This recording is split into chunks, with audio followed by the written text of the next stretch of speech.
Dr. Eric Kelly III and a host of phenomenal speakers from all around the globe for this 7-day virtual event that you don't want to miss. The mission of the Black Business Expo is to raise scholarship money from kids all the way from high school all the way from college. The Black Business Olympics is one of the largest Black business showcases in the world. It is an opportunity for businesses and companies to showcase their businesses globally. We are going to be giving away laptops up to $5,000 away to students. Again, I'm Olivia Appleberry, the founder of 2 Cents Finance and one of the speakers for the expo. I am so excited to see you there. For more info, go to www.blackbusinessexpousa.com or call 919-308-9090 and hope to see you there.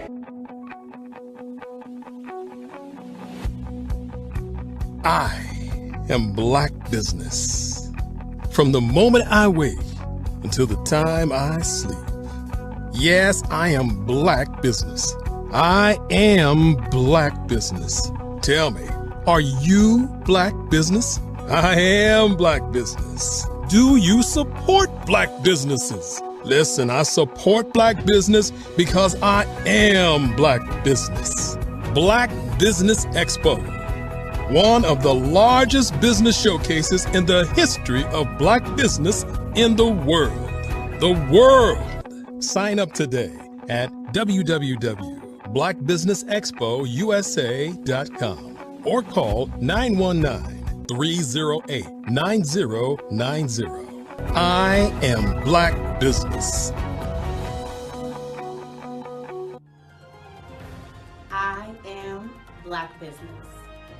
From the moment I wake until the time I sleep, I am Black business. I am Black business. Are you Black business? I am Black business. Do you support Black businesses? I support Black business because I am Black business. Black Business Expo, one of the largest business showcases in the history of Black America in North Carolina. Sign up today at www.blackbusinessexpousa.com or call 919-380-9090. I am Black business. I am Black business. From the moment I wake until the time I sleep, I am Black business. I am Black business. Are you Black business? I am Black business. Do you support Black businesses? I support Black business because I am Black business. Black Business Expo, one of the largest business showcases in the history of Black America in North Carolina. Sign up today at www.blackbusinessexpousa.com or call 919-380-9090. I am Black business. I am Black business. From the moment I wake until the time I sleep. I am Black business. I am Black business. Are you Black business? I am Black business. Do you support Black businesses? I support Black business because I am Black business. Black Business Expo, one of the largest business showcases in the history of Black America in North Carolina. Sign up today at www.blackbusinessexpousa.com or call 919-380-9090. I am Black business. I am Black business.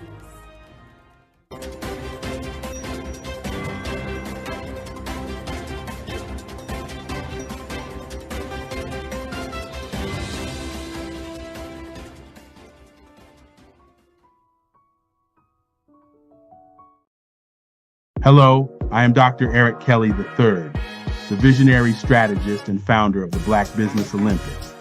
I invite you to showcase your Black-owned businesses on the Black Business Network global stage.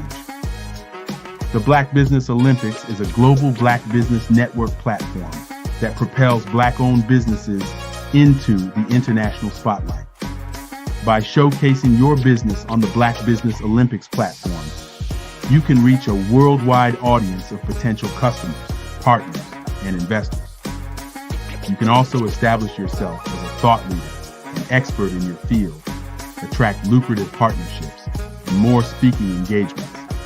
In addition, the Black Business Olympics platform provides a valuable opportunity to connect and collaborate with like-minded entrepreneurs and business professionals from around the world. This can lead to new business opportunities, ideas, and relationships. Finally, by sharing your story and expertise on the Black Business Olympics platform, you can inspire and empower others. This is a powerful way to make a positive impact on the world and leave a lasting legacy. If you are a Black-owned business owner, I encourage you to seize the opportunity to showcase your business on the Black Business Olympics platform. It is a once-in-a-lifetime opportunity to make an indelible mark on the world. Be one of the 1,000 visionary entrepreneurs who are changing students' lives, shaping industries, and leaving an unforgettable legacy for their families. Unleash your voice on our global stage and watch your business thrive. Black Business Olympics is one of the largest Black business showcases in the history of Black business in the world. Yes, the entire world.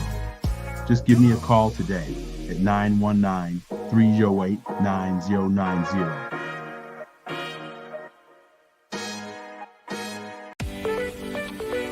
You are in the right place at the right time. The Black Business Network opens again for its Black Business Olympics, a 24/7 broadcast on business, strategies, global branding, social media marketing, finance, advertisement, and much, much more. Featuring the top, most powerful entrepreneurs and speakers and thought leaders from all around the world as they gather together for this phenomenal event.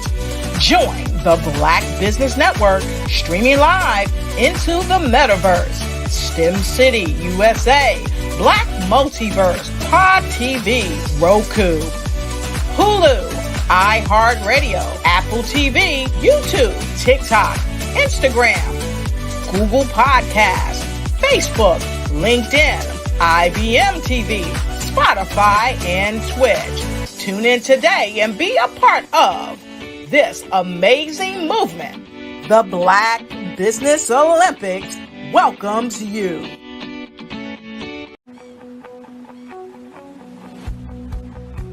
I am Black business. From the moment I wake until the time I sleep. Yes, I am Black business. I am Black business. Tell me, Are you black business? I am black business. Do you support black businesses? Listen, I support black business because I am black business. Black Business Expo, one of the largest business showcases in the history of black business in the world. The world! Sign up today at www.blackbusinessexpousa.com or call 919-308-9090. I am black business.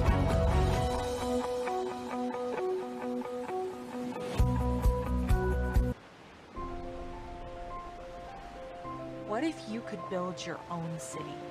A place where every child can find nurturing people to help them achieve their full potential.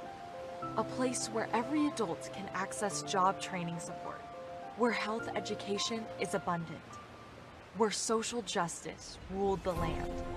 A place without limitations. Welcome. You have arrived at STEM City, USA. It is what every city should be. A safe and trusted community where you find people and resources to help you become everything you are and beyond. STEM City is unlike anything you have ever experienced. It is a digital twin of the world around you, only better. STEM City is about energy and soul renewal. It is more than a digital world. You can almost feel the power of live cultural events, music, and theater. STEM City promises a better future for children with caring mentors and hands-on activities with dedicated tutors to support our youth. STEM City is your passport to a healthy lifestyle with weekly events addressing our community's many issues.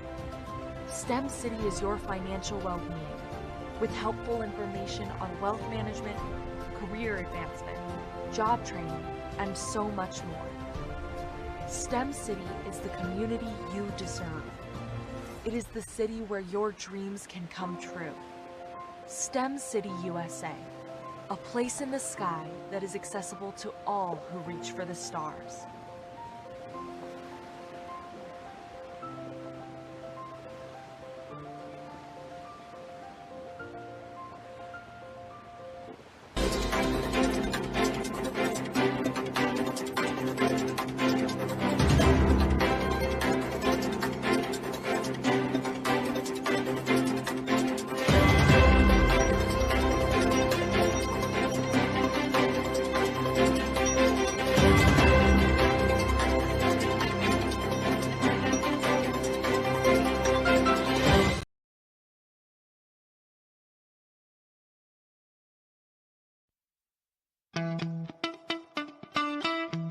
How many times have you been asked to help someone you didn't even know, a student, a business entrepreneur, or did you ever even ask, where did they end up? That business, that friend, that entrepreneur. Well, just maybe they ended up in a gang, bankrupt, homeless, or worse, dead. Maybe they turned to crime, drugs, and alcohol. Did you ever wonder? Did you destroy their dream, or was your life always so easy? At the Black Business Olympics, we started a movement to help students complete. Give them hope and foster success. Help them to leave their dreams of providing laptops, computers, and up to $5,000 in scholarship funds. Today, we ask you to help a student, a business owner, or an entrepreneur to realize their dream by sponsoring them, supporting them, and buying from them. Consider this. With $1.6 trillion in our Black community, we only ask for a small donation for our students, our businesses, and our entrepreneurs. And you can change a life today. So I ask you, what are you going to do? Sit on the sideline and watch our students in high school be losers, miss out on their dream from lack of resources? Or are you going to donate to the movement and change their future and yours as well? Give us a call today at 919-308-9090. Change their life by investing with action to the Black Business Olympic Fund. The Black Business Olympics, one of the largest business showcases of Black business in the history of the world.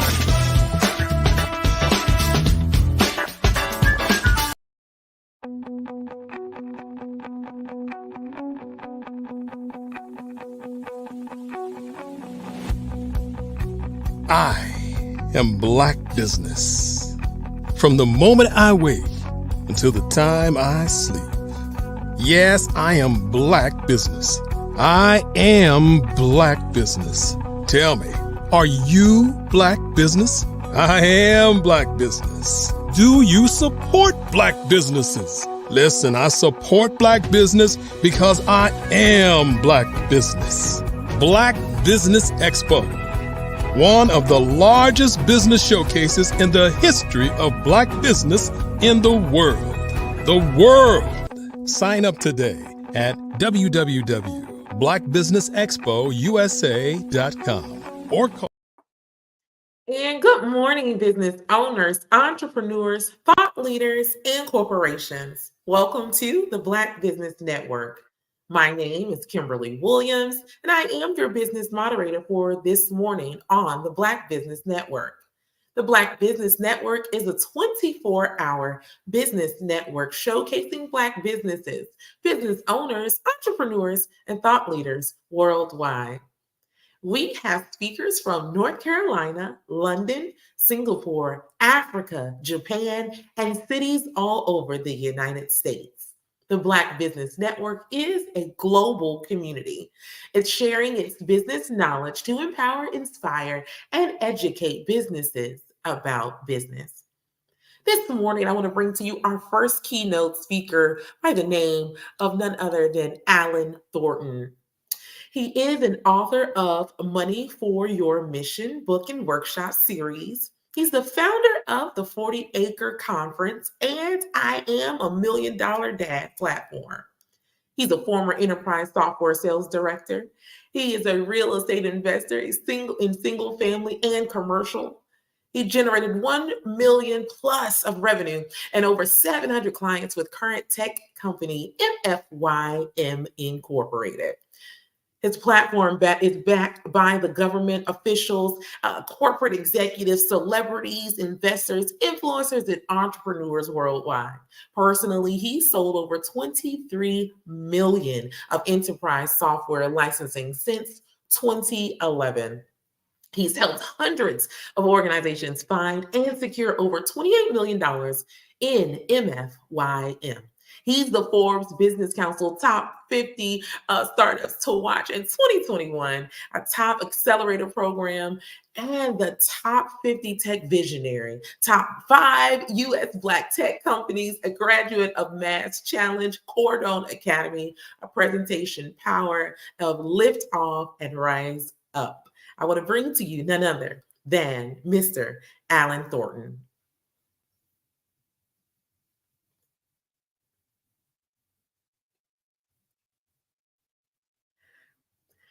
So good morning to you, Mr. Alan Thornton. It's so great to hear from you.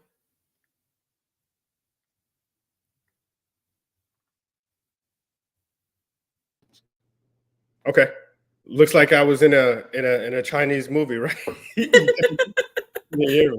So no, I first and foremost want to thank you for being here and having us on this global stage, which is always an honor and a pleasure. So thank you for that eloquent introduction.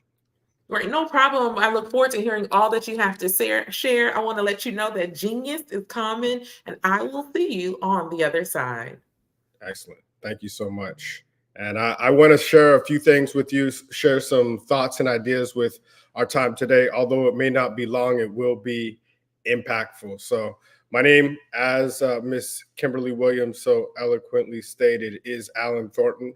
I am the founder of the 40-Acre Conference, which is the largest conference in the world on MLK and Juneteenth. And want to share, we're going into the new year. So a few of you are thinking about your big goals, your big dreams in the new year, and you say, well, once this new year gets around, we'll start. So I'm going to give you 3 different points that we can talk about to get your new year started right. The first one is manifestation, but manifestation execution. The second one I'm going to talk about is making your goals a reality with your niche. And then the last one is the connections that you keep will help you get the currency that you want. So let's talk about manifestation. And this is big, and I'll tell you a little bit about my journey. Most of you may think, hey, manifestation, that's like it's like some hocus pocus stuff, right? But I can tell you since the beginning of time, and I read a lot of different books. I'll drop a couple books in the chat. And through the duration of this, if you hear some thoughts and ideas that you'd like to be a part of, we have the largest conference in the world on MLK and Juneteenth. And if that's something you would like to be a part of, type legacy in the chat. And I also want you to remember that you can text legacy, and you'll hear me say this a few times throughout the duration of our time together. You can text legacy to 888-111, and you'll have a special opportunity to join us either virtually or in person. So talking about manifestation, there's a couple books, and I'm gonna drop book links. My goal in this time is to give you maximum value. So there's 3 books that really have changed the landscape of entrepreneurship as a whole, not only African-American entrepreneurship, but just globally in every race, in every nation. These books that I'm about to tell you have sold hundreds of millions of copies globally. Number one is, and this is my favorite book, is Think and Grow Rich.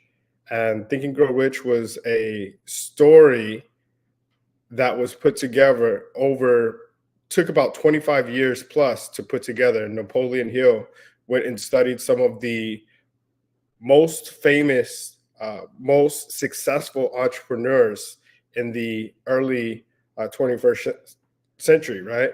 And at the turn of the Industrial Revolution, the Rockefellers, he studied the Vanderbilts, he studied Henry Ford. And what he found is there was a common set of traits throughout them all. And I'm backing up this manifestation theory with the facts and the evidence of it actually coming to fruition from successful entrepreneurs that have came before us. So what he found is each one of these men that were highly successful knew they were going to be successful before, not necessarily knew that they were going to have a straight path, but they wrote down exactly what they wanted.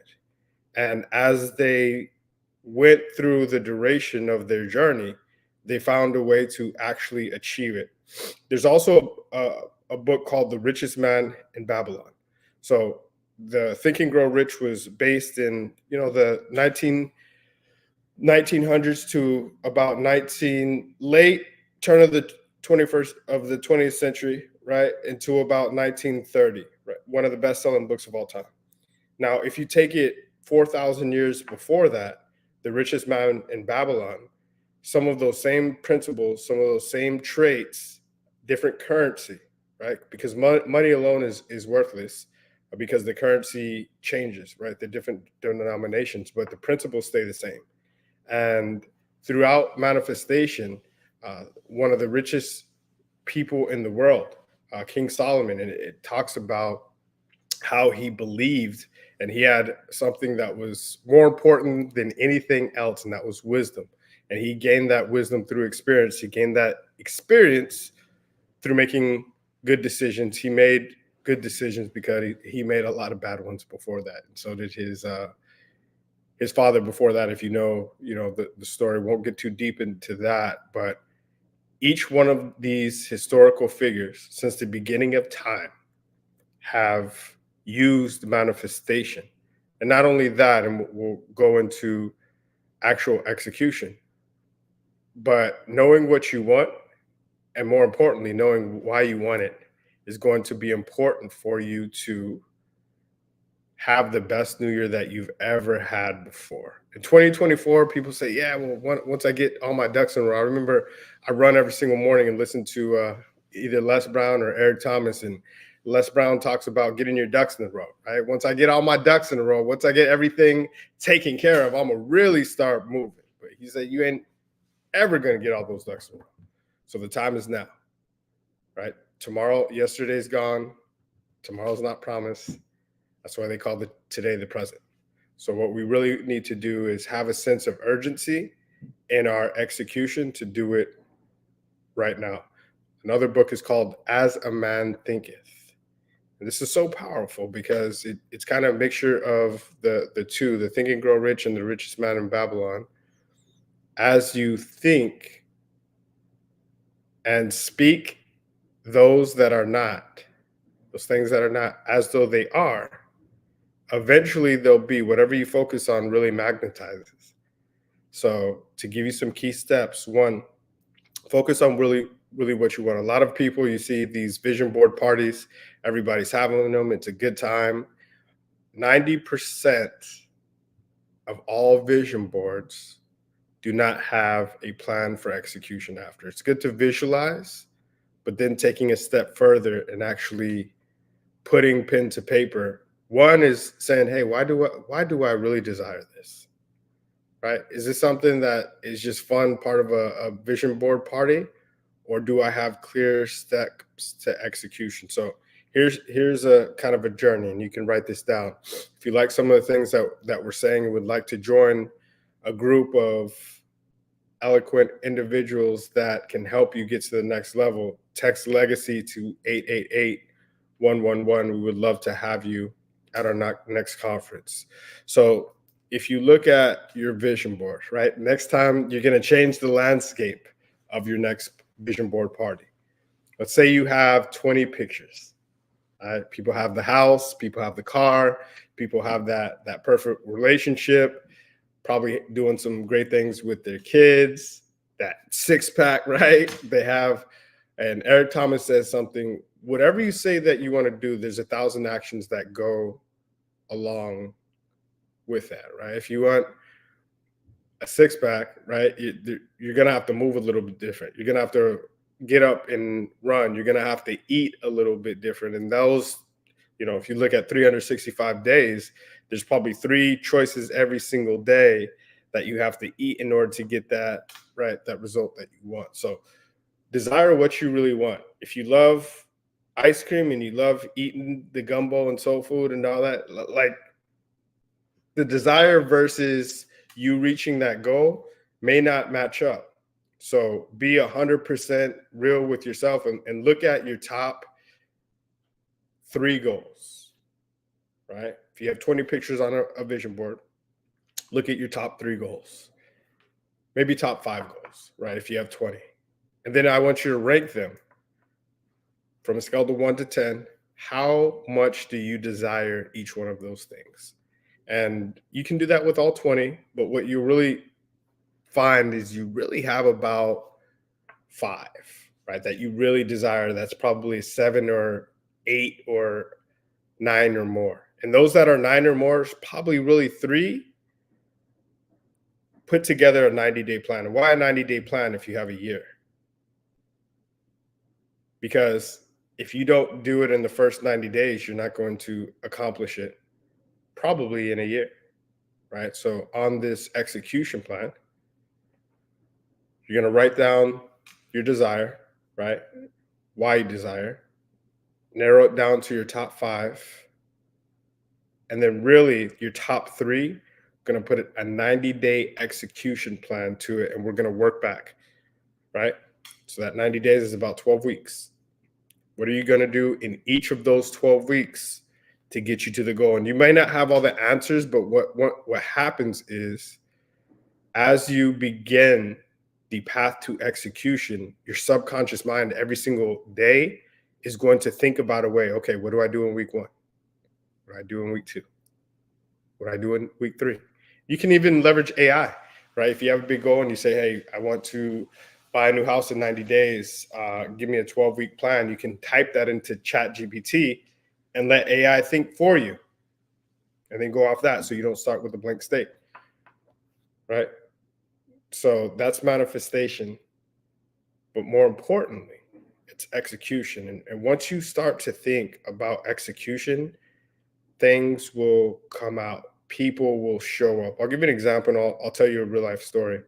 In starting our 40-acre conference, I wrote down a couple years ago when George Floyd died in 2020, right? We had a successful grounded government contract business, and we were doing things for everybody, right? All races, all verticals, all different places. And what you'll find, and this is the story to my next point about your niche, everybody is nobody.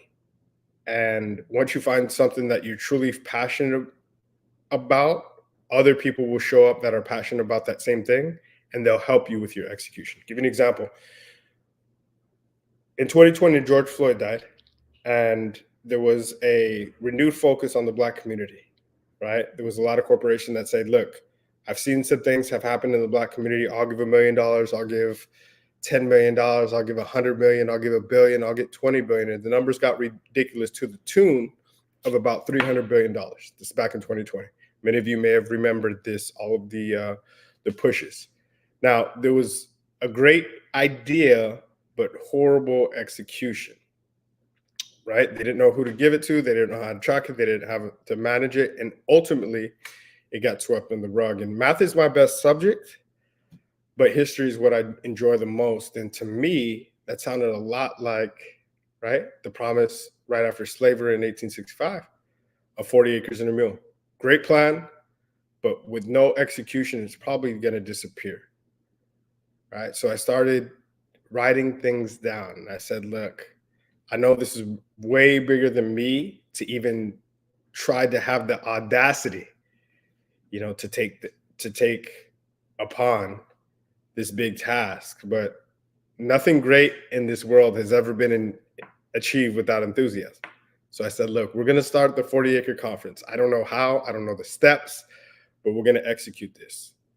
And we're going to partner with corporations, government officials, celebrities to make sure that this doesn't just disappear, and not necessarily shame them, but actually give them a path to execution. And we were able to do that. And now look a couple years later, and along that journey, right? Nobody knew who I was. A lot of people still don't know who I am, which is fine. But they know the name 40 Acres, right? They know the name, and that was a niche. People were attached to the bigger goal, not necessarily it wasn't just the Allen show, right? It was 40 acres. Okay, how can we do that? And other people started to tap in on execution. I'll give you an example. I went to Black Wall Street on the Centennial because I didn't know how to execute. And I said, look, I'm gonna bring some people along the way. And I met a few guys in a small room in Tulsa, Oklahoma, right? Rashad, Troy, Mike, Hill Harper, right? Many of you know those guys as Earn Your Leisure. And that was before they got big. Right? That was before, they had already had a good following, but this is before they started InvestFest, before they started a bunch of businesses that they have right now, before the world tours, before selling out Madison Square Garden and, overseas in London and Canada and Africa, right? And they talked about doing that, and they did something that I'm eternally grateful for. Not only did I see them in a room talking about something that they were going to execute, 90 days later, I actually saw them execute. And what that did is that built my belief system. It built my execution muscle, because I heard people say that they couldn't do it. I heard people say that they shouldn't do it. I heard people say that they probably won't do it, and they did it.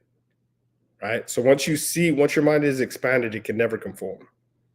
And once you start on a path to execution, you can never stop. If you look at like even the little things, I read this book by James Clear. It's called Atomic Habits. And he talks about the 2-minute rule. If you want to start something, it really takes 21 days to create a habit. So now we're talking about niche and execution. So if you just start the ball rolling, think about that, your garage, that it's messy for, I can just tell you my story. It's messy for a year. And then one day you decide, and this is my personal story, none of y'all have probably ever dealt with this, but then one day I decide, hey, my little girl needs a place to put her bike or something else and needs this clean. And in a focused 2 hours, I'm able to do what I wasn't able to accomplish in 2 years. Why? Because I was really focused. I had a reason why I wanted to do it, a strong desire. And then I put execution in place. Not that I didn't have the skills to do it. So I say that to say, right? Write down a big goal that actually scares people, but then put a path to execution, and then really find your niche. So I'll give an example of niches. Some of you understand there's a lot of different things out there. And my little girl, she loves, since she was a little kid, many of you do the elf on the shelf, right? And I remember watching Shark Tank, and elf on the shelf has become a huge business, right? $100 million business. And then there was this gentleman, I was watching Shark Tank, and he said, well, man, I'm Jewish, and we don't really celebrate Christmas. And he literally copied and pasted that same model because he tried to partner with them at first and they didn't want to partner. And he created this thing, right? If you know from Hanukkah, it was called Minch on a Bench. Exact same model as Elf on a Shelf, but for the Jewish holiday, and created a $10 million business, right? Just with that niche. If you think about a doctor, right? There's a lot of different doctors out there, but the specialists make the most, right? The anesthesiologist, all those different specialty doctors. So whatever your niche is, now that you have manifested and wrote down and have a strong desire, know exactly what you want, get really focused on whatever your niche is going to be, right? Could we service everybody and do everything? Yes, but we're very focused on the Black community on MLK and Juneteenth. If that's something you'd like to join us, text Legacy to 888-111.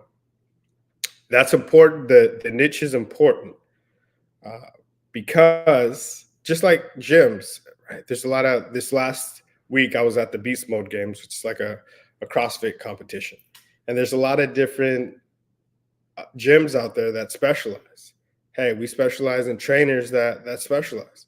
We specialize in corporate wellness, right? We specialize in helping athletes that have retired, right, stay in shape.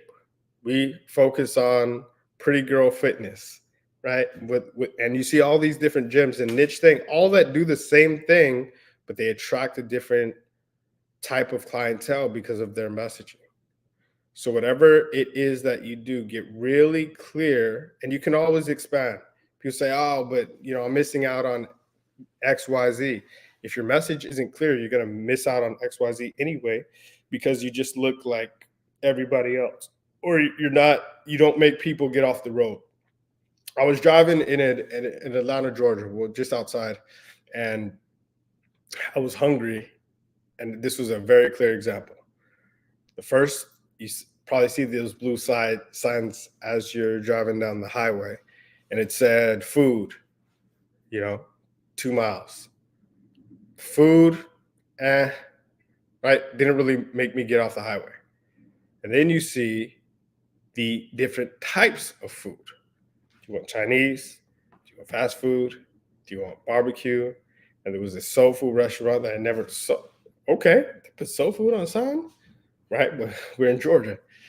So I go out there and I get off the highway because it spoke to the exact type of food that I wanted at that time. So you got to make people get off the highway, and your niche is going to do that. I'm going to give you a framework. And this is one that I didn't create. Just like Eric Thomas, I watch Eric Thomas and listen to him every single morning. He said, most people in life are lazy, right? You can beat half the people just by showing up, even if you have average skill, because you can have phenomenal will and be very focused on what you want to do. And not to say or take anything away from everybody else, but once you find your niche, you can become the greatest at what you do and the best in the game. You know the way to become the best in the game? Make sure nobody else is playing it, right? And you can do and have your niche. You can be the best soul food place in Macon, Georgia. That's off Highway 69, right? Nobody did it better, right? Because you're the only one there. You could do that same thing with your niche. And so many people say, wow, we're excluding people. No. I'll give you the Facebook example. And I remember one of my mentors told me this. He said, Alan, look, you grew up, you're around the same, right? I'm 37, around the same age as Mark Zuckerberg, right? I graduated the same time, went to college at the same time. And I remember when Facebook first came out. Now, I feel like an OG, right? Like, this is off topic. So I was at the basketball court the other day playing ball, and somebody say, "Hey man, hey Scoop, good shot." I'm like, "Scoop, who's this talking? Oh, dang, I'm 38 now." But that's another subject, man. Never thought you'd be on the other side of life, but that's funny. I say that to say the Facebook example. Back on track. When Facebook first started, they focused on college students. Right now, could they service everybody? Was the platform big enough? Was it mature enough to service any type of person? Yes. But what they were able to do is really focus on a niche that wasn't being served, right? Really focus on the people where the platform could grow the faster. It's called land and expand. I sold enterprise software for a while. That's what we do. Like the easiest core product, the highest amount of efficiency with the least amount of effort and the most amount of impact, we would sell that first to land. And then you expand. So if you look at Facebook, they built their marketplace very fast because they really focused, even when there was other giants that had a lot more traction than they did. Like at that point, MySpace was killing it. But Facebook came in and really focused on a niche and just expanded so quickly. And that niche not only expanded, they had parents. They were connected to all the other people that they wanted to get to. And what happened is they blew it out the water. They went public and, they crushed their competitors because they focused. They had laser focus, they had strong desire, and they ran hard, like hard, right? So if you can do that same thing in whatever your niche is and really focus on what the desire, because the desire is going to get you up out of bed in the morning. The desire is going to keep you going and say, oh, okay, I'm doing this. Why? When you have adversity, it's going to get you over that hump and tell you I will until because of this. Not just because it's a nice to have. No, I can, I will, I must. Come on, Dr. Kelly, you know that. I can, I will, I must. And then people, once you have your niche and once you have your manifestation, your strong desire, you're going to find people that will help you execute. One, because people can really focus. I was watching a reel the other day with Kobe, one of my favorite players, and he said, he used to hang around people and he could tell if people were unfocused or distracted, and he just couldn't gravitate to those people, right? And your energy and your vibration, your frequency will start to attract what you are and what you desire to become. So if you're focused on execution, you know what you want, you know why you want it, and you're on that path to execution with whatever your niche is, you're going to start to attract those people. I'll tell you, at the end of 2020 or the end of 2021, we were launching our MLK conference, and we had all kinds of barriers, and they canceled the parade, and we we're going to do some things with the parade, and pandemic was coming back, and I was just on a path to execution. And shout out, and I got to eternally grateful for this gentleman. I got a call from Dr. Kelly, and I was trying to figure out a way how to execute this and have all speakers say, hey man, I'd love to be there, but pandemic wise, LA was getting shut down, different places were getting, and showed up on my doorstep, right? Not literally, but with this Black Business Network, and said, look, I have a way that you can actually execute this. And not only was I able, through the help of people that showed up like Dr. Kelly, to execute, we got on a path that was bigger than we ever believed, thought, or imagined. And a couple of weeks later, we got a call from some people in Africa, because Black Business Network's a global network, right? We're able to get a call from Africa. And Dr. Kelly said, don't answer that call, man. Africa, come on. Like, what are we doing here? It sounds like so I hung up at first and I said, you know what? It sounds, I don't know, all the pieces aren't there, but I feel a pulling on my spirit to do this. And I went to Africa, got diplomatic status over there, all because I was on a path to execution. There was other people, hundreds of thousands of miles away, that had a path to execution for their own initiative, and brought me over on one of the most incredible trips of my life, right? And brought me over to Africa, all expense paid. And you find a place where you're experience what we call imposter syndrome, right? I remember sitting in the back of this car and this limo and this police escort. And for those of you that have ever been to Africa, there's roads, but there's no like lines. That don't exist, right? So you look at this and then you're in the back of this thing and it's like the Red Sea parting because you have this police escort and everybody moving. You got people on both sides of you trying to look who's in there. I'm like, man, one, this is either going to be great or this is it. But two is, man, how did I get here? Like, why me? I'm not that good. I'm not that person that should be in the back of this car with people looking to see who it is. I'm not really anybody. And what you'll find is you are exactly where you're supposed to be because you wrote this down, right? And then you'll remember, hey, I wrote this down. And I told myself I was going to execute. And you'll find yourself executing on a path that you never thought you would be on. If you want to be around people like that, join us MLK and Juneteenth. Text Legacy to 888-111. We would love to have you. Some of the biggest influencers in the world. And the last thing, whatever you focus on is going to magnetize. So as you write down the manifestation, as you start to have not only your visions, but you really create your niche, you're going to be on a path to execution. And the people around you currently, just like a stage play, and I heard this from one of our pastors, and he was like, life is kind of like a stage play, right? Like a stage play. There are people throughout the duration of this play that play different roles, and everybody that's on this play may not be there. The same people that are in the beginning may not be there at the end, even though it's a great play, right? Because there's a lot of different people in this play that makes up this play of life that play different roles.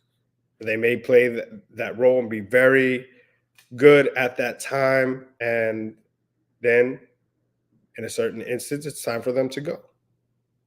And sometimes that happens in your life. And when you get to different parts of your life, there may some people that stay, and there may people that go. Everybody plays different roles. And the good thing is, I hope and you hope that you stay till the end of your play, right?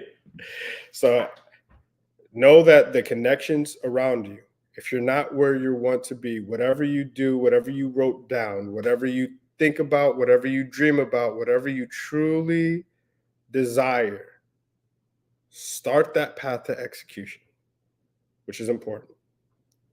Write out, get laser focused. Write down your niche. Don't go after everybody because everybody is nobody.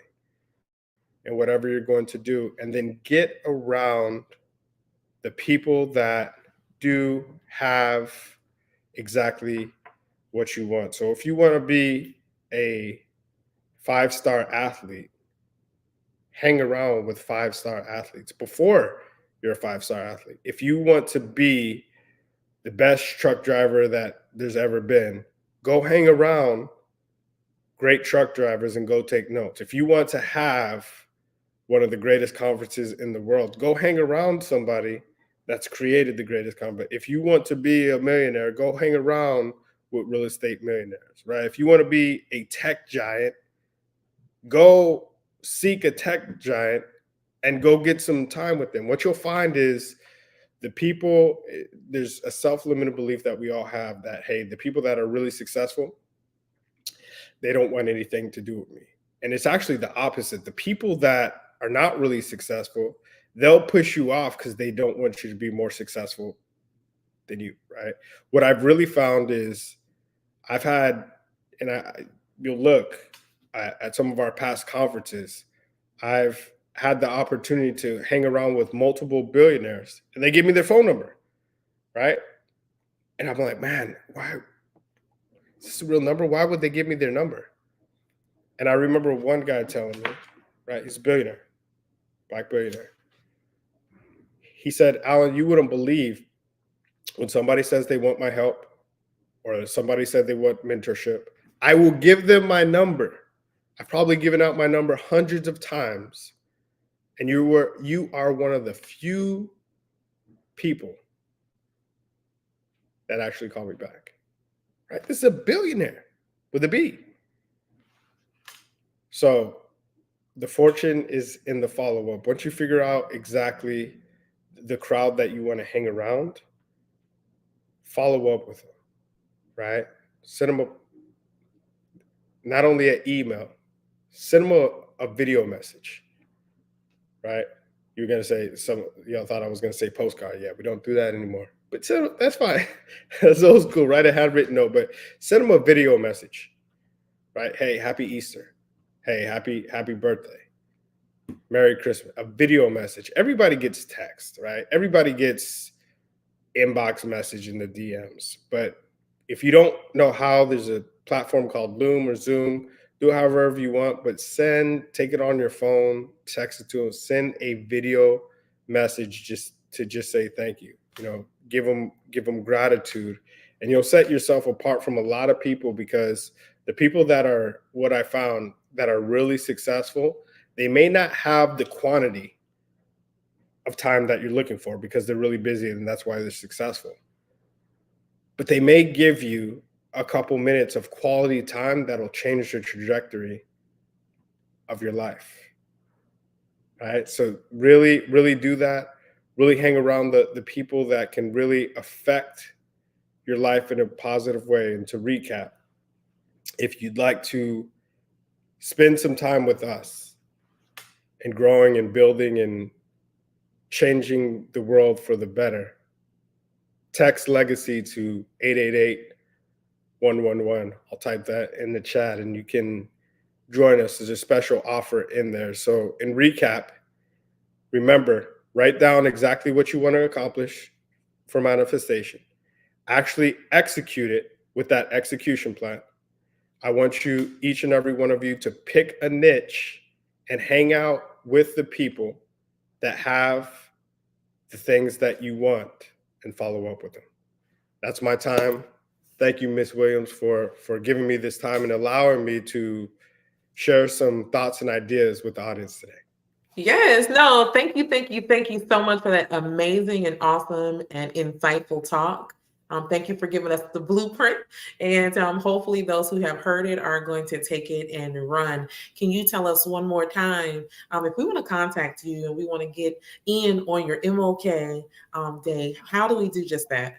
So you can, and many of you may sound like a broken record, you can, if you'd like to be a part of it, either virtually, be a vendor, be a VIP at our Legacy Builder Gala, you can text Legacy to 888-111. You can also follow us at 40 Acre Conference on Instagram and on all platforms, LinkedIn, Facebook, at 40 Acre Conference. My direct Instagram is I am Mr. 40 Acre on Instagram. So anything 40 Acre, I am Mr. 40 Acre, 40 Acre Arts and 40 Acre Conference. You can find us. Nice. I look forward to coming down and being a part of this 40 Acres Conference. It was great to hear from you again, Mr. Alan Thornton. Genius is coming, and I will see you on the other side. Have a blessed day. So the Black Business Expo's mission is to raise funds for high school seniors going to college or K through 12 entrepreneurs. And this expo is a fundraiser for students. You may go to www.blackbusinessexpousa.com to donate to the scholarship fund, or you can use our Cash App. It's $BBXUSA. Our goal is to give laptops and up to $5,000 to 10 students. Students can register online at www.blackbusinessexpousa.com. I want you to understand that every dollar counts. So we want to remind you to donate to the scholarship fund today. Now, we want to thank our Black Business Expo USA sponsors for December 2023. And they are North Carolina 100, Moody Capital Partners, Suede Soul, Lotus Roche Coaching and Training, Carolina, Virginia Minority Supplier Development Council, The Step Management, BHS and Associates, 5-Star BBM Media, Margie McLean Foundation Incorporated, Hello LLC, Genius is Common, Earth Essentials, Milani Shani Global, Executive Women's Success Institute, The Quality Coaching Company, Superwoman Business Services, Creative Force Studios, Lee Entertainment, Artistic App Design, and the Black Business Expo USA. Genius is coming, and I will see you on the other side.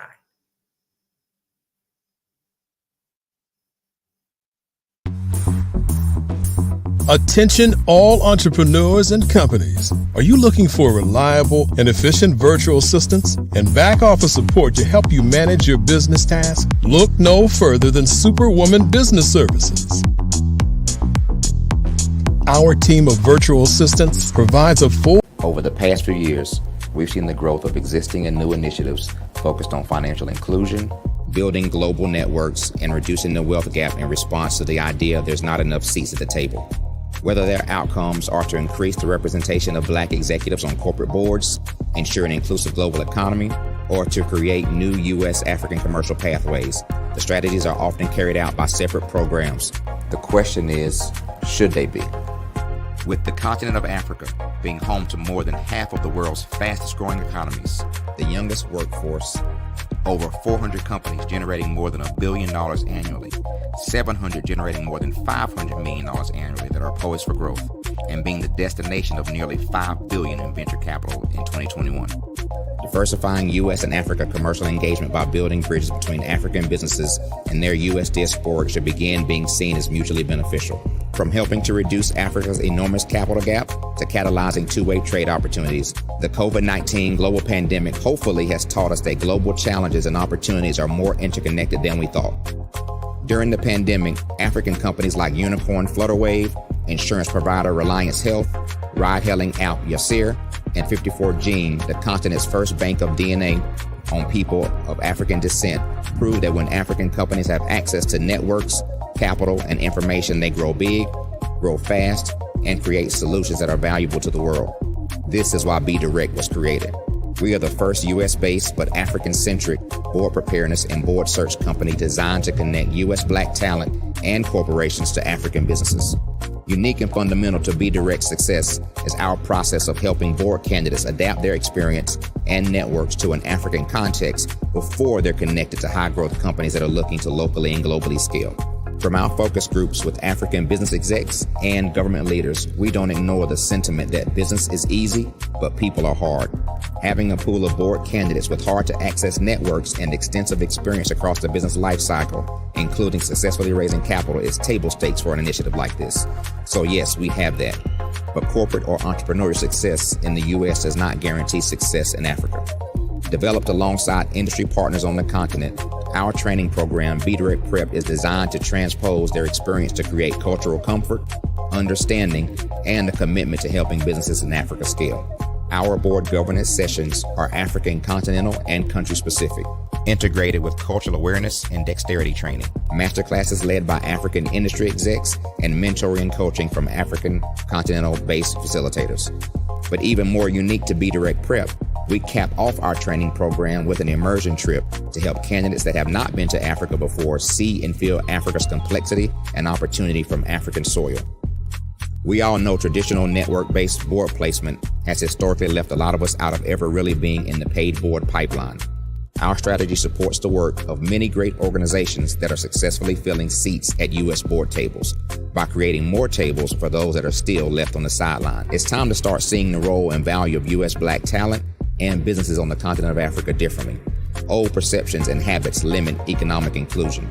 Let's transition Black talent and the African businesses they will support from the periphery of the global economy to its core. Living in a global lockdown, we all know now how fast local and global economies can change and see the value of having businesses that hire, strengthen local value chains, and even grow globally. Status quo in any form holds back progress. We must democratize U.S.-Africa commercial engagement by socially and economically connecting cultures that have long been disconnected. It's time for Africa's U.S. diaspora to redefine their global value by helping African businesses scale continentally and globally.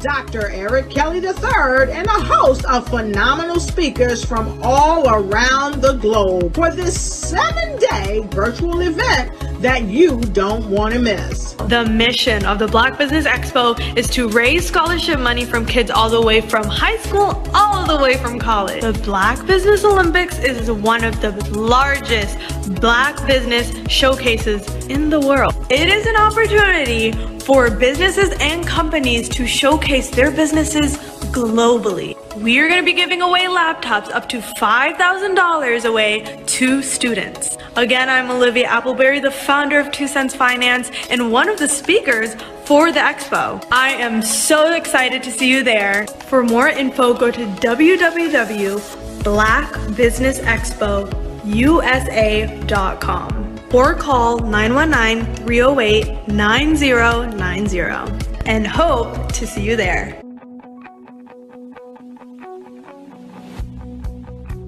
I am Black business. From the moment I wake until the time I sleep. Yes, I am Black business. I am Black business.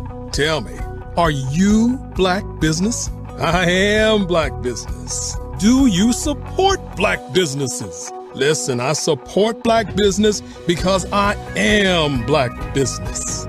Black Business Expo, one of the largest business showcases in the history of Black business in the world. The world.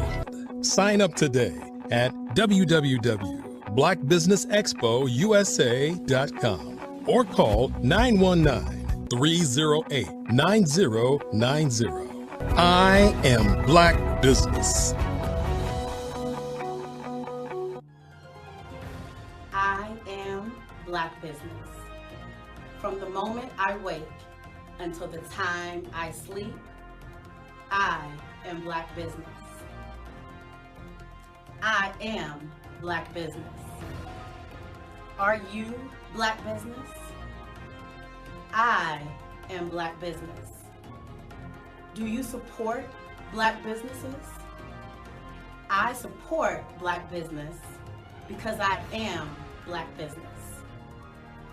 Black Business Expo, one of the largest business showcases in the history of Black America in North Carolina. Sign up today at www.blackbusinessexpousa.com or call 919-380-9090. I am Black Business. I am Black Business. From the moment I wake until the time I sleep, I am Black Business. I am Black Business. Are you Black Business? I am Black Business. Do you support Black businesses? I support Black business because I am Black Business. Black Business Expo, one of the largest business showcases in the history of Black America in North Carolina. Sign up today at www.blackbusinessexpousa.com or call 919-380-9090. I am Black Business. I am Black Business. From the moment I wake until the time I sleep, I am Black Business. I am Black Business. Are you Black Business? I am Black Business. Do you support Black businesses? I support Black business because I am Black Business. Black Business Expo, one of the largest business showcases in the history of Black America in North Carolina.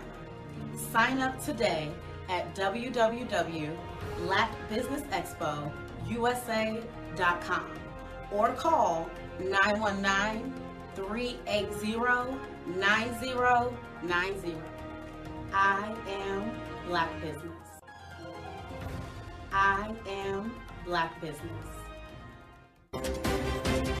Follow the Brand TV broadcast host, Grant McGaw, as he visits with top executives and entrepreneurs to find out their secrets of success with their personal brand. Follow the Brand TV broadcast host as he focuses on brand development to build better relationships, bring value to your business, relationships, and career. You will enjoy listening to each episode that is tailored to speak to you directly. If you're looking for this type of clarity in terms of building your brand, you have tuned into the right station.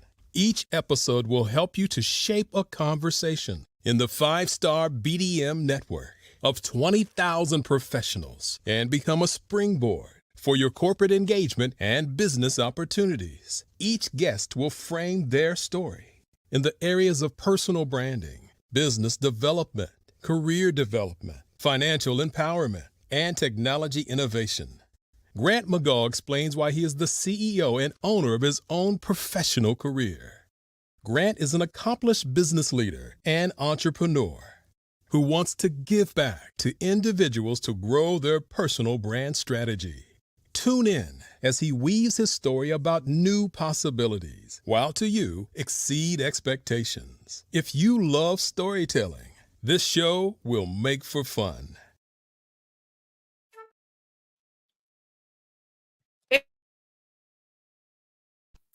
And good morning to you, business owners, entrepreneurs, thought leaders, and corporations, and welcome to the Black Business Network. I am Kimberly Williams. I'm your business moderator for this morning on the Black Business Network. And the Black Business Network is a 24-hour business network showcasing Black businesses, business owners, entrepreneurs, and thought leaders worldwide. We have speakers from North Carolina, London, Singapore, Africa, Japan, and cities all over the United States. The Black Business Network is a global community sharing its business knowledge to empower, inspire, and educate businesses about business. So grateful to bring to you today something called Becoming a Change Maker. It's a conversation between two giants in the game. So our first speaker is going to be Mr. John Riley III. John is the VP of Business Services at AVA intelligence. He has over 23 years of experience in the software application space, working for companies like Oracle and SAP. He has primarily worked in the consulting service sector, assisting organizations with their software implementations, business process changes, digital transformation initiatives. And so with John Riley III, there's also Mr. Grant McGaw. I'm so excited to bring to you and present Mr. John Riley III. How you doing? Oh, can you hear me? I can hear you. Yes, sir. How are you? You know what? I could not be better. How's it going today, Kimberly? It's going amazing. I look forward to hearing you and hearing from your expertise this morning. I want to let you know that genius is coming, and I will see you on the other side. Sounds good. All right. Good morning, John. How you doing, sir? I'm wonderful. I am wonderful. This is a great holiday season. It's a time to give back, to give freely, and to give generously. And I appreciate you giving generously during your time.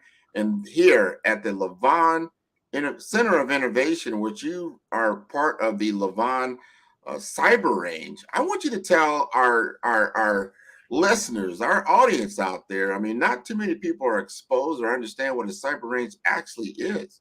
No problem, Grant. I mean, it's something that's becoming more and more needed as you understand what the cyber attacks that have been going on.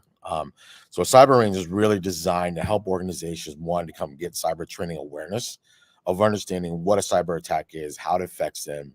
I'd say executives for their responsibilities with it, but also coming to test out their plans for a cyber attack. Now, that's a lot of things people don't realize is how do I test out my plan when I have a cyber attack? What are my responsibilities as an executive, as a CEO, as a technical, what they call chief information security officer, and allows them to prepare for that. So when they do attack, now it's never about if they're going to get hacked. It's always when. And if you look at what's going on in the industry, and Grant, you know, like I do, it's not stopping. If anything, it's getting faster. And just to give you an example of that, in 2022, the ransomware attacks, I think, were over, 25 million. By September of this year, it's already surpassed the number of attacks for 2022. That's how fast it's speeding up. By September of this year, it surpassed all these cyber attacks in ransomware attacks in 2022. That is, and that's something that's amazing when you think about the magnitude of cyber attacks, and that's the reason, because data is valuable. Yes. People want to hold that data. They want to get a hold of it because they can utilize it for their own nefarious activities. We understand, we talked last time, it's a $6 trillion industry. $6 trillion. $6 trillion. That's amazing, isn't it? Yeah. And that's the crazy thing. I mean, I was even reading today that they're turning in supply chain hacking into a service. Like, that's crazy, right? It's turning in that bit of business. They're turning supply chain hacking as a service, as an offering. That's telling you how these threat actors, what they call them, are thinking now, that it's such a business that they're going at it with a business mentality of how to be productive in it. And we'll get in, I know we'll talk about AI and technology but that has been speeding it up and making it so much easier for people to attack other people, companies, organizations. And it's almost on a scary level of how fast it's moving. And the predictions for 2024 and 2025 are going through the roof of what to start preparing for now. And this is something to take note. A lot of the people that are listening are business owners, they're entrepreneurs. They have infrastructure. They have, it's your current digital landscape and what that looks like. It's people, processes, and then as obviously there's different softwares that are involved. You help people to understand what will happen during a crisis, during an event. Just to say, it's like right now, everybody's kind of enjoying the holiday season. Things, there's maybe a skeleton crew somewhat, in the office. And then this is the time where people are kind of like, all right, yeah, I get this, silly email that came in. Oh, this is cute, and then they click on it. And then boom, whether they realize it or not. And this is the thing that you got me last time we talked. Sometimes these payloads are in your system for years, a couple of years, before they activate them. And then once they activate them, then they go around getting your proprietary information. Talk to us a little bit about that. Yeah, there was an attack on a news station up in Canada where they were state sponsored, which means they're from another country. So China had hacked into this news station agency. They were in there for 2 years without them knowing it. They got passport information, birth certificates, social security numbers. And after they found out the attack, a year later, they found out they were in there for 2 years. So it took them almost 3 years at that point to realize, wow, these guys have everything, all of our information. And that's what people need to think of. Think about this right now in your systems. Even when you go to work, somebody could be in your systems right now for years and you do not know about it, which means they know everything about you, your patterns, who you send payments to, who your vendors are. And that's the scary thing about this now is they're not doing it sometimes fast where you get a ransomware attack and they want to get paid right away. Some people want more intel than anything else. And to give you an example, Grant, 23andMe got hacked, right? They took 7 million DNA files. 7 million DNA files, right? Think about that, right? What can you do with that? Almost anything. I mean, you think from a terrorist standpoint, you think about from, cloning to anything, right? 7 million DNA files. So that's super scary. You can get that kind of intel, that kind of tangible information from a cyberware attack, and they're not stopping, and they're going after what they call critical infrastructure like hospitals and everything else. I mean, more than 100 million people were affected this year by cyber attacks at hospitals. 100 million. And we still have almost a week and a half left. So yeah, that's a lot. It's just so when you think about that, it's like the magnitude is tremendous. So on the other side of the ball, what are we doing as companies? This is the question I ask the audience, and I ask a lot of leaders. It used to be like, oh, well, technology, well, that's the CIO's job. That's the Chief Information Security Officer's job. And now we start to realize, and we talked about this, and we'll talk about it again, that no, you're responsible as a fiduciary officer for what happens to your data. This is no longer a technology issue. This is a enterprise-wide issue, right? It comes down to a people problem at that time, right? A lot of people think they're hacking in and getting into the systems.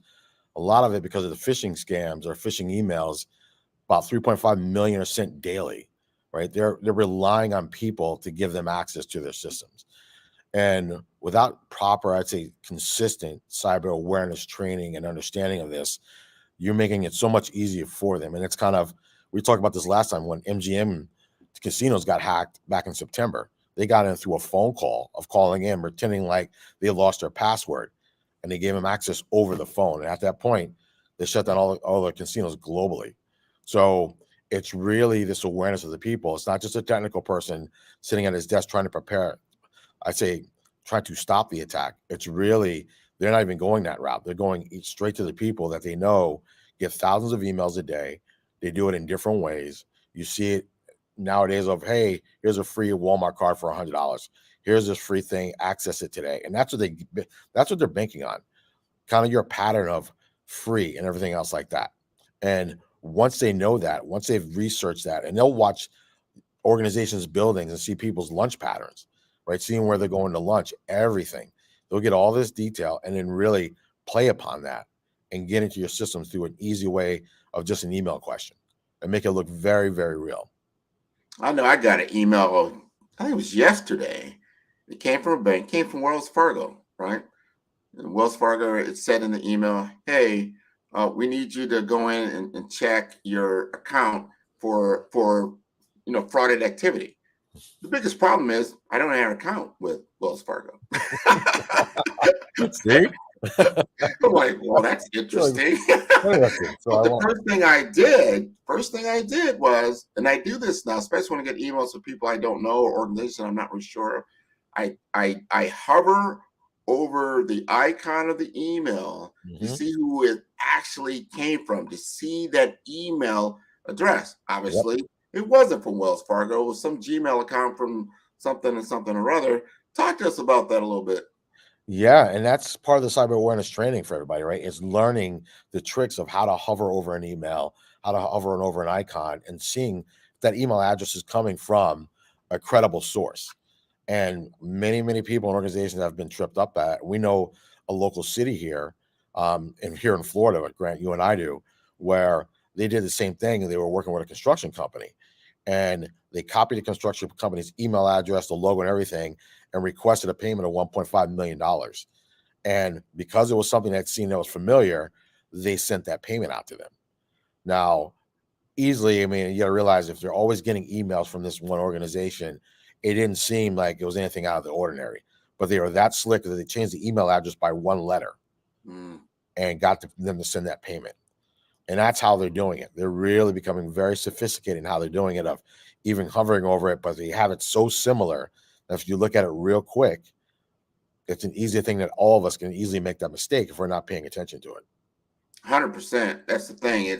And not all the tools. There's a lot of software tools out there. You know, we all grew up in the area of malware. You know, you get this malware, and then you get this information that checks down your computer, and you get all this googly goop, and you gotta get somebody to clean up your computer. That's still out there. There's spam filters. There's so many spam filters that are out there. You go to your email, and the cool thing about that is that when it goes to the spam, it shuts down all the different outside links. So that's what's happening in your junk file. I don't think a lot of people realize that it actually kind of quarantines the email, and then kind of looks at it, and then, you know, unless you qualify it, pull it out, and then go ahead and work with it. But you've got to be paying attention to where the trust but verify is the term I always hear over and over again. No, it is, and it's that right there of constantly being on top of it. And all of us are very busy. And I also look at the threat to startup companies. Like, you know, a lot of startup companies, they're not thinking of cyber attacks as they're starting these businesses of they can get hacked. And they're the ones most vulnerable because they don't have the money to do a ransomware attack. They don't have the technology in place to stop an attack. And once an attack hits a growing small business, it could stop their business instantly, right? They can shut them down, and that's it. So it could be a year or 2 years you've been in business, and one cyber attack could literally take out your business, and that's it. They can take all your funds, find a different way into your accounts. And that's where cyber awareness training and preparedness is becoming more prevalent for a lot of people and organizations now in this new age of AI and automation. And, you know, we talk about deep fakes, where now they can imitate your image and your voice, right? Imitate your image and your voice to look and sound just like you, even in a video. That's how they're getting so sophisticated with this. And that's where technology is now coming into play in such a strong place with AI and generative AI, what they call large language models, of how these attackers are going after people, that it's I don't want to say paranoid, right? But you almost have to be a little bit paranoid, because you're like, I'm like, is this really a person? Is this really the right thing? Is this really the voicemail from the person that I know? Right? It's those things. And you don't think you'd have to think about that, but now what I've seen the past year and what's coming, you definitely have to think in that manner. Just like you got that, you know, that email from Wells Fargo. What if it was an actual email from the bank account you do have? Yeah. Right. Sometimes you don't even second guess that. Oh, my bank account. Yeah. Automatically. They must be sending it for a reason, because there must be something fraud against my account. I want to check right away. Boom. And they got you. Yeah. No, and these are the things where we need more training. I want you to talk to us about a scenario as we walk through the Levon cyber range. If somebody or organization that are interested, it's like, you know what? Wow, this sounds interesting. Talk to us about what you take them through, what they can expect to experience. Sure. Normally we start with an executive briefing and an overview and awareness training. And normally that means bringing the executive team in, the CEO, CFO, the CIO, and some of their technical team, and walking through what's going on now, right? So making them aware of, here have been the attacks in your industries. Here's who's been affected. Here's how it's now affecting you. Here are the new laws and regulations that are coming down the pipe from the SEC now. But a lot of people don't understand is the SEC is now holding CEOs accountable for cyber attacks. Even if they weren't a part of what they call their incident response plan, which means how you respond to an attack, they're still now holding CEOs accountable for that. And some are even been going to jail. There was a cyber attack by a organization called SolarWinds almost 3 to 4 years ago. The SEC is now going after them and this chief information security officer and charging them with not being able to report that fast enough and reporting false facts of that cyber attack and how it was handled. So knowing that is something a lot of executives and the leaders need to know going into what am I now responsible for when it comes to a cyber attack.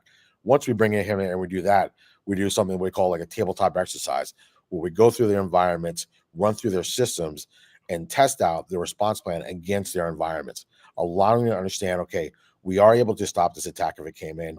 We could, we were notified right away. And also we know the protocols after that of who needs to be informed after that cyber attack. Is it the FBI right away? Is it our lawyers? Do we need to report to the press? How much do we report to the press? And then what are the next steps after that? The contingency plan, do I need to give my whole team brand new laptops so they can continue to working? Can everybody come into work or do you need to work from home? It's really running through these scenarios and preparing them, but also getting our technical team up to speed as well. So we do have certification training tracks for them to go through to get their team consistently learning what the new threats are and preparing them for it. Because that's what happens with a lot of people think of training as a last option at the end. And with cybersecurity training, it's more important than ever that their teams are kept up on their skills of what to prepare for with these new cyber attacks. And do they get a certification that they can utilize against like cyber insurance? There's insurances Absolutely. out there. I mean, you bring up a great point there, Grant. I mean, we were partnered with a company called Box Insurance here that allows you, if you're taking the training classes, you will get a discount on your cyber insurance. And if you're seeing that with all the attacks, a lot of people are thinking, oh, I'll just get cybersecurity insurance, I'll be protected. Well, it doesn't usually work that way, because if they go out there before they insure you and they find any information of yours that's on the black web, they will not insure you until it's removed. And then after you have that, going through the training and make sure you've had cyber awareness training, then they will insure you at that time. So a lot of insurance companies are now starting to require that, because now a lot of insurance there's been so many cyber attacks, insurance companies don't like to pay. And because of cybersecurity chance, and now they're paying more than ever, they're making it more stringent on how to get approved for cybersecurity insurance.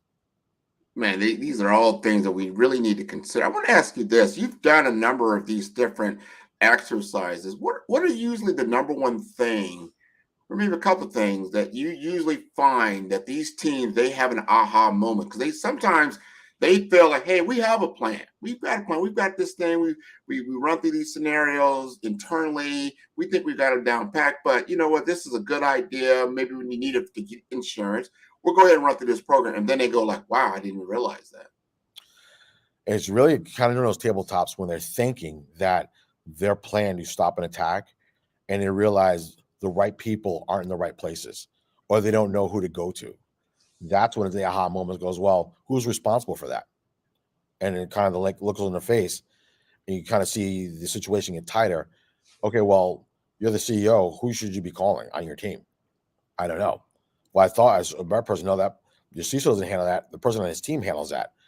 Now, who does he call, right? Who does he stay in touch with? And once they start seeing that there's not a strong communication in their plan of the action items or the next steps, that's when I was like, okay, we need to do this again, and we need to update what we're doing, because now there's new attacks out there that we're not prepared for. So we normally tell people, you might do a tabletop exercise in January, but by December, the technology moves so fast that your response can no longer respond to an attack. And this is why keeping up consistently with that training and the exercises allows you to prepare for that. Like we talk about, I was in the military as well. It's that muscle memory of consistently keep doing it to where it happens and you don't freeze, right? You respond to it in a way that you've been trained to do that. And that's the biggest thing. And one of our partners here talks about, he's worked with companies. He tells us, like, when you're on fire, they teach you to stop, drop, and roll, right?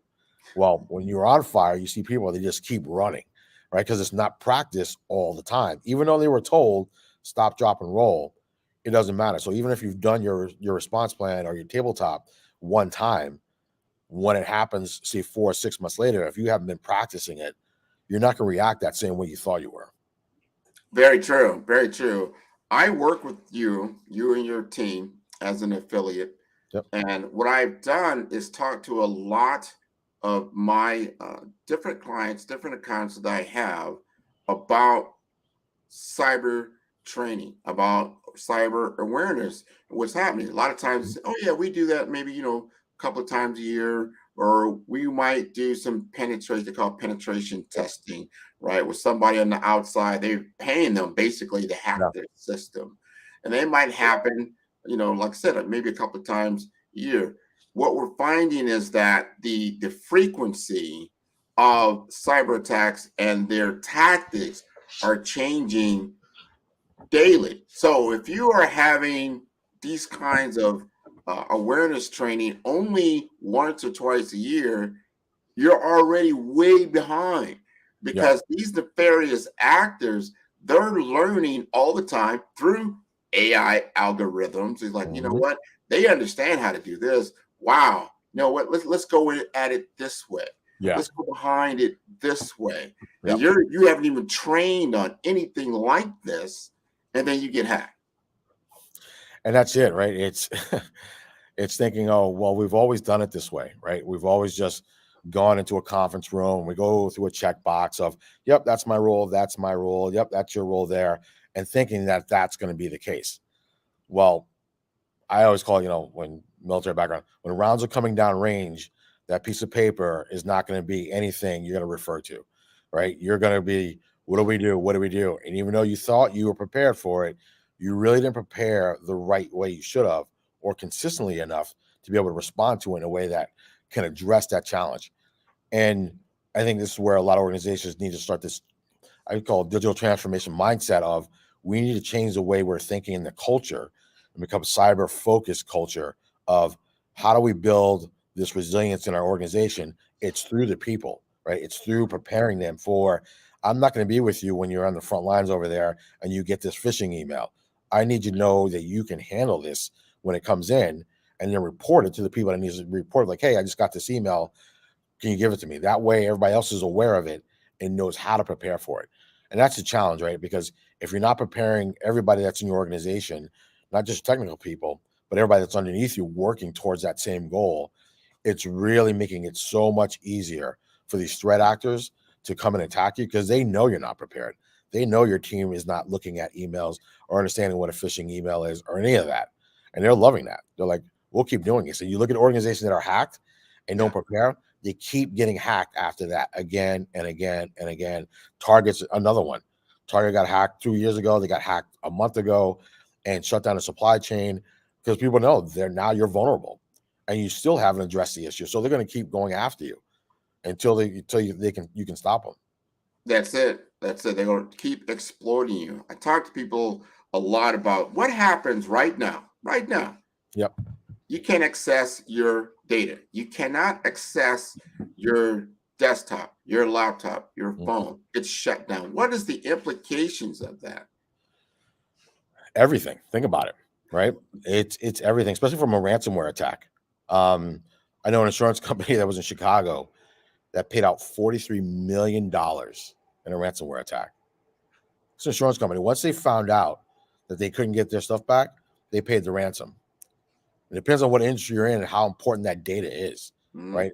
Insurance, critical infrastructure locations like a power plant or hospitals or anything like that, especially hospitals. Hospitals getting, over the holidays, Thanksgiving, I think 8 hospitals got hit, shut down, and then they're now blackmailing the patients because they got their data, right? Wow.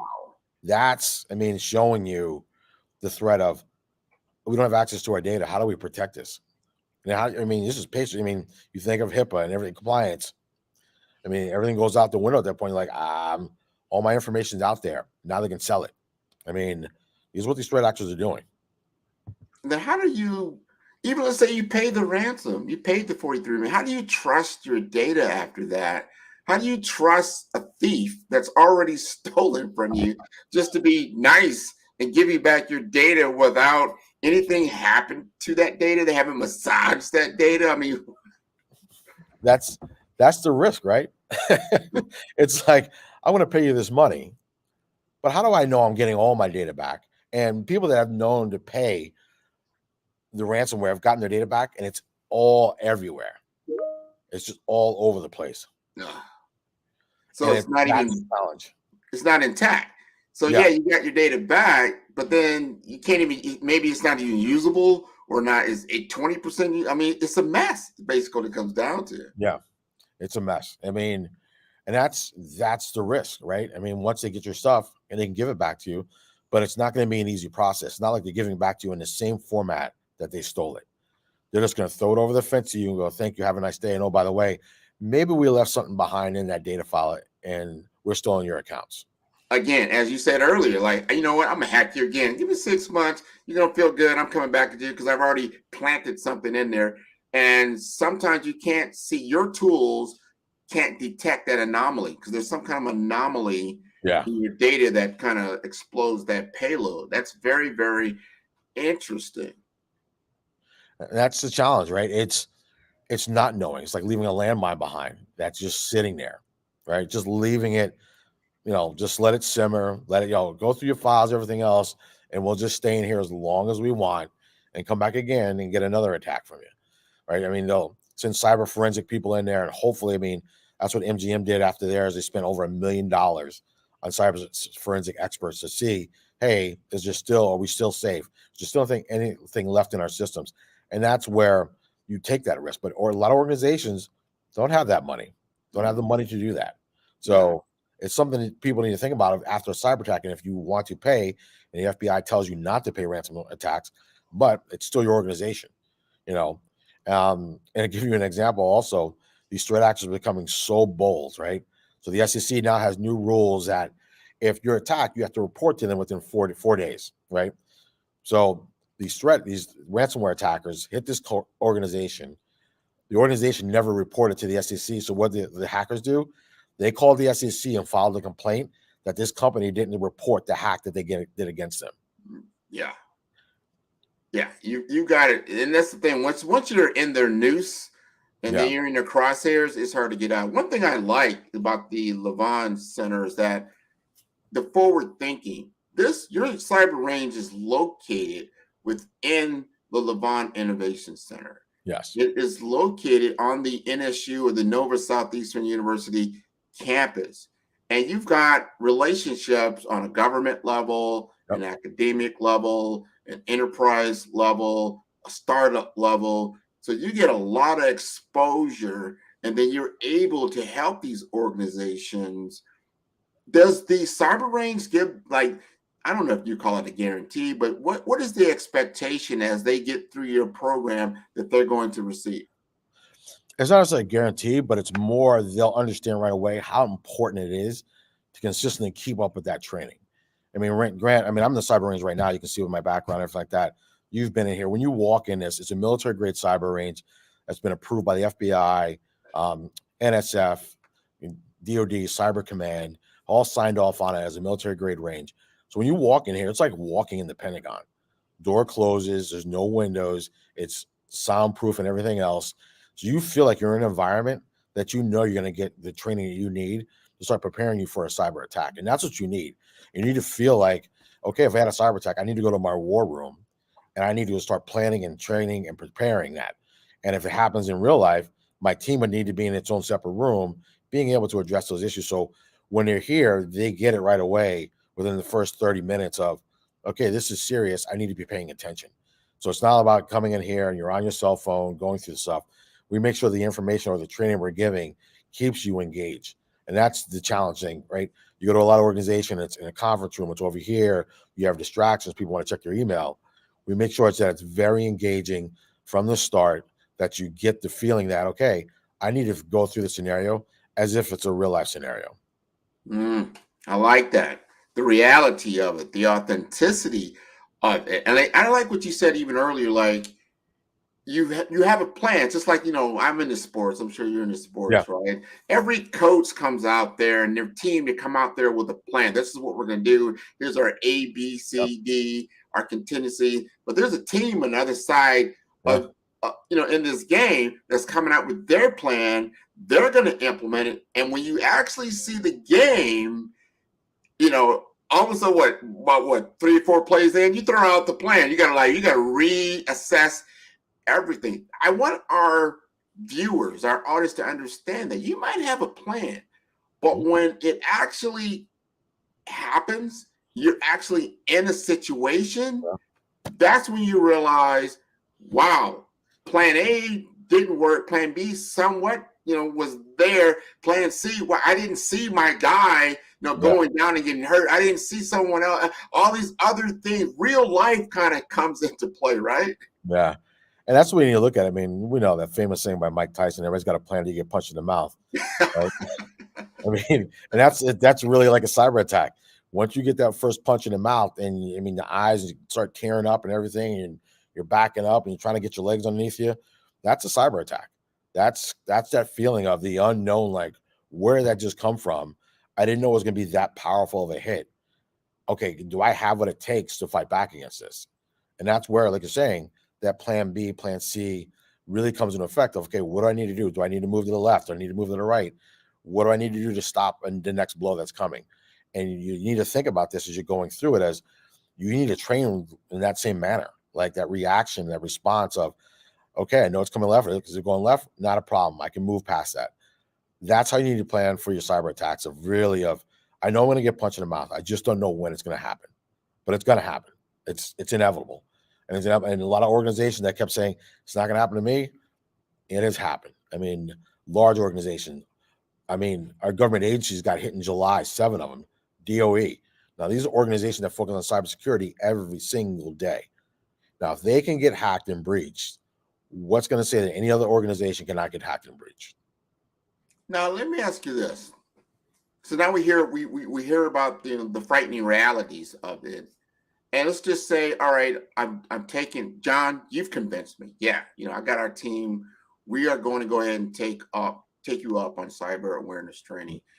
And give us just like 4 or 5 different tips that an organization, like, some digital hygiene, we'll call it like that, they can do like right now. We got our audience, they're sitting there like, you know what, this is important.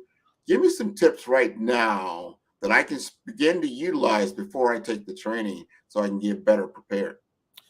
I think it's really understanding what you have in place now. Like, you ask yourself, hey, if I walked in my office today, if we got hit with a cyber attack, what would our response be? So it's really just going through the basics of, how would I do it now? Do I think we can handle it? Who would I need to talk to and understanding that? If I ask people around me and understanding, saying, hey, anybody in the hallway, do you think if you could identify a phishing email?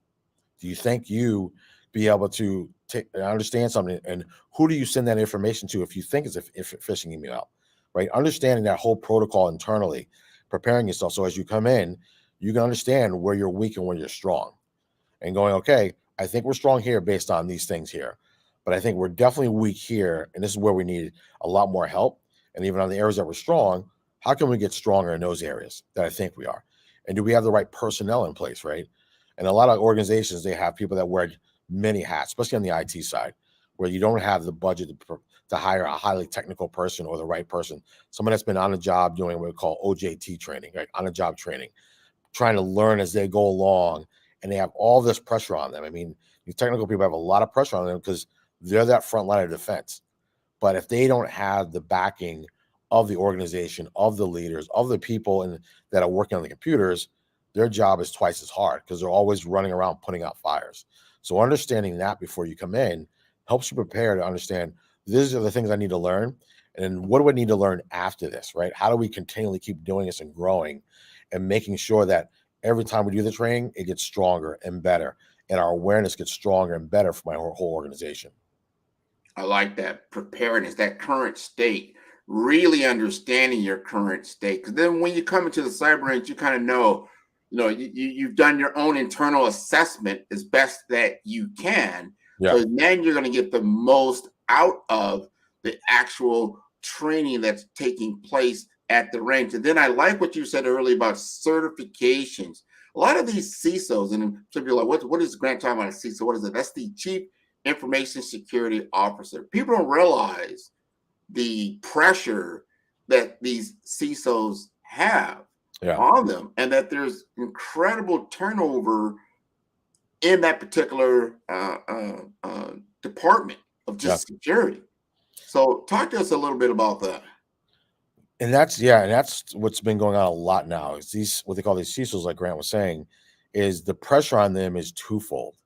And a lot of them, and a survey has been done, I think it was by Gartner, they're saying 65% of them don't think they can even handle a serious cyber attack because they haven't had significant training after they've come on board to prepare them of what the new threats are.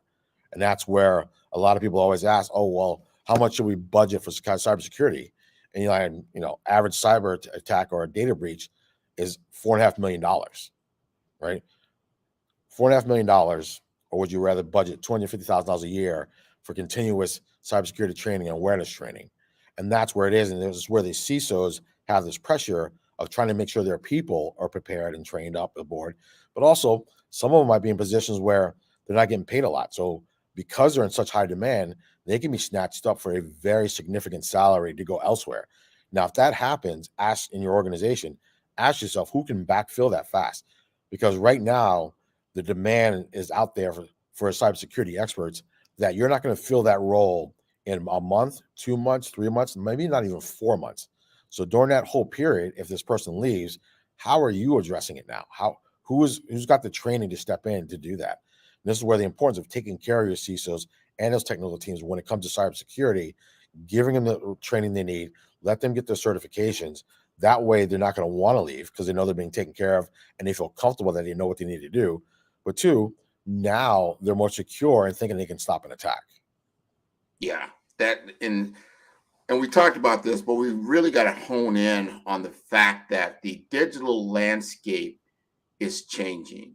And because we dwell in a world in which the economic platform is largely digital, so that means your digital platform is generating you money.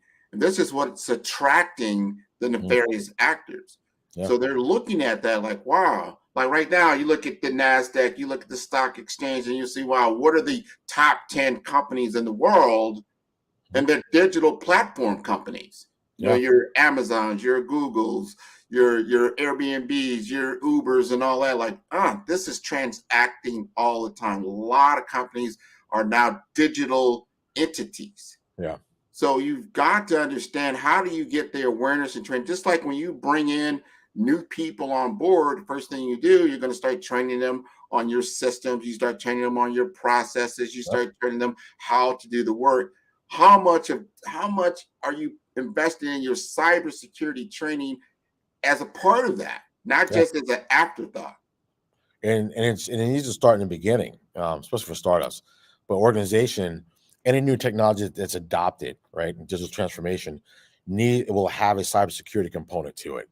And it needs to have cybersecurity in that roadmap of how you're preparing to implement this new technology. How are you securing this new technology? How are you preparing your teams to manage securing this new technology? And it's not something back in the days like, hey, I'm just going to bring in a new server, just implement it, and that's it. It's like, no, this technology is so innovative that's changing the way people are doing business, but also has to change your process of how you implement this. And cybersecurity should always be tied hip and hip to any new technology that's being implemented in an organization. And if you're not, these are the ones that are failing and getting hacked, thinking, oh, I'll just add AI in here. I'll just add blockchain in here, right? That's not the case. You need to think about, what's my strategy when I implement this, and how are we securing it, protecting the data that's coming into it? Yeah. Ahead of time, right? Ahead of time. Ahead of time. It's like when you build a building, any architect knows you've got to think about the critical factors of the environment to withstand. So you're going to be thinking about, like, here we are in South Florida, any building that's built, hey, it's got to be able to withstand a Category 5 hurricane. This is a big thing. Not to say it's going to happen every day, but we do understand that we have to build for those kinds of scenarios. We got to think through that. Now, what you brought up is so important. And our C-suite people, the owners, may not might be that technically savvy, but they got to know how to ask the right questions of their IT team, not even just their IT teams, the third-party IT vendors. Because we were talking about, like, I think it was Target 2 years back. They got hacked. How did they get hacked? They had a vendor of a vendor wasn't didn't have their digital hygiene together, and that caused them to lose all that credit card information. And that's it, right? It's understanding. When we do our cyber or executive briefing, the biggest thing, it's not technical, right? You have to make it so they're comfortable saying, okay, I understand this now and my responsibilities. What are the questions I need to ask, or who should I be asking these questions of? And that's what's missing, right? A lot of them just want to push it off, but it can no longer be pushed off for an executive and their teams of saying, okay, I know exactly who to call. If HR goes down, who are they calling, right? We can't send payroll out, right? You're a publicly traded company. How's this affecting us, right? Who do I call? Who do I reach out to? How do I mitigate some of this stuff fast and quickly? Do we have the right procedures in place or the right technology to stop it, or to mitigate it and stop it in a way it's not taking over the entire company, right? These are the questions that an executive and a CEO suite need to understand more than ever as these threat actors figure out such fast ways. ChatGPT and everything else is turning hackers on steroids, is making it so easy for them to learn new tricks of the trade that used to take years. Now it's taking a week or a day for them to learn a new little trick of how to hack into your system. That's so important. You got to think about it. Do you want to be on the 6 o'clock news explaining this hack? No. I think, Grant, you made up a great point, right? Because people forget it. It's the reputational damage that a lot of people don't think about with a cyber attack. If you're the captain of that ship and that cyber attack happens, that's your reputation. People remember that you were the one in charge when it happened. And if you leave, that still follows you. Oh, you're the one that let that hack happen at your last organization that you were running, right? That follows you. It's just now tied to your resume regardless, right? You were at this company, and that's for the people that even work for that company. Oh, you worked at that company, you got hacked and stole all that data? Yeah, I worked there. Or especially if you're the IT person that was there and you got hacked. That's their reputation, because then they're looking like they're at fault. So there's a whole ripple effect. I mean, those are the intangible things that happen from a cyber attack. Oh man, and you brought that up. The brand, the damage to your brand. You can build a great reputation for years, for decades in the community, and it just go up in smoke just by one of these attacks. Yeah. I mean, my tagline on my email is, it takes 20 years to build a reputation and one cyber attack to ruin it. So we've got to be aware of this and do what we can to mitigate these situations, these circumstances. And now when a company says, I want to engage, are we talking, how much do you have a range of pricing? Am I going to have to give you all the money I have in my bank account to get this done, John? Or give me an idea. No, it could range. It depends on what kind of training you need. It could range from 10 to 15,000 up to 75,000, depending on what kind of training is needed. Certifications a little bit lower than that, of course, but it's really understanding of, and that's why I said, when people think, what should I budget for? And I'm like I said, $4.5 million for an average data breach, or would you like to budget on your line item of $250,000 a year for cyberware technology and awareness training and certification training for your teams, right? It's thinking of that. So it's almost like insurance. You pay insurance for everything, and until something happens, you don't use it. But you're paying a lot of money in insurance and other things that look at cybersecurity preparedness training as insurance, right? Look at it as a line item of insurance that hopefully you don't have to use it, but I will tell you right now, you will have to use it, and you hope that you've gotten your people trained up enough that they can prepare for an attack. And that's what's needed, right? Because insurance only covers a certain amount, right? Even cybersecurity insurance, you're still billable. You're still on the hook for the rest of whatever they don't pay out. So it's like cybersecurity, they might get into the breach, but if your team is prepared and your people are prepared, they can stop that breach from being something minimal to something major. Well, and I love how you said that. That's so important to understand the budget, what's important, get your priorities in check. You're going to have an event there at the Levant Innovation Center in a couple of months. I think late Q1 or early Q2. Yeah. We're looking at March 22nd. It's going to be an international cyber summit, focused mainly on critical infrastructure. So it's going to be healthcare, financial services, and manufacturing. And the reason why we're making international is cybersecurity is an international threat. I mean, cyber attacks are an international threat. And to bring in the community, which we're trying to build as a cyber awareness community of experts to share what best practices are, what's going on, how people and organizations should be preparing, what's on the forefront of what they see for things in the future.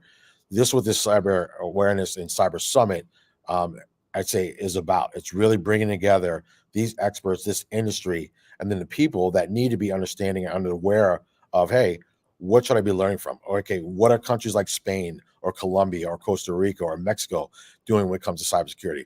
What kind of cyber attacks are they having to address, right? Kind of getting this, share of the land of, hey, what have you seen? This is what we've done. And then sharing that with the audience of, hey, be prepared, because these are the type of attacks we're seeing, and it's only going to happen to you guys sooner or later.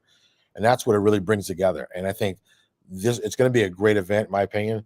I mean, just from understanding the speakers that we're going to be having, the experts that are going to be here, the vendors that work in cybersecurity with the technology and software that are going to be here, really brings in an awareness that's needed right now, I said, more than ever.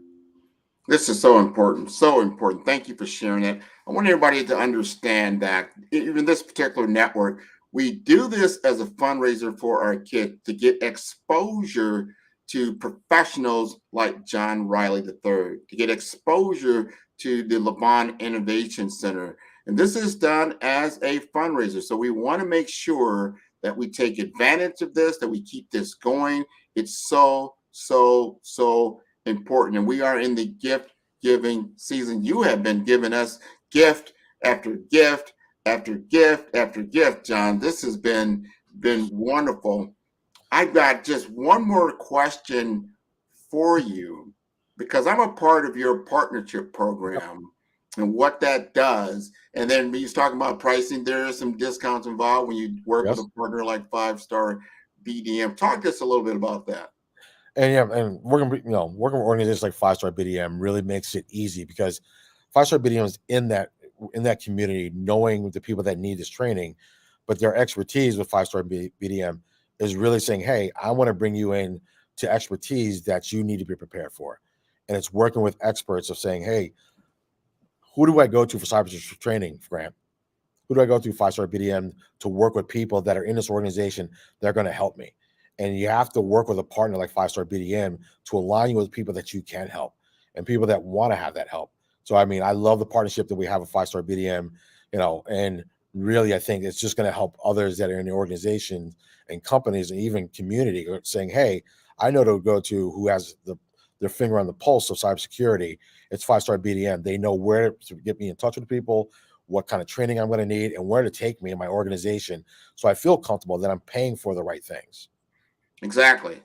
I've been around the block a few years, maybe 20 plus years in the space, and understanding like software doesn't solve everything. No. You've got to really look at, and I like how you said earlier, your current state. What does your current state look like? Do you truly understand what that looks like? And as you look to adopt new technologies, which you will have to do, as we know that this digital landscape is changing astronomically on steroids from an AI perspective, a deep learning perspective. You can't stop doing these things. We just need to understand, just like when you get in your vehicle and you're going down the highway, there's always a potential for an accident. We know this.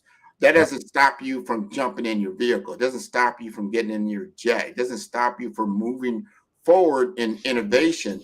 You just need to be aware and make sure your doors are locked, right? If you've got your two-factor, in place, they call that multi-factor authentication, that type of thing, that you've got all those things in place, that you have dotted your I's, you have crossed your T's.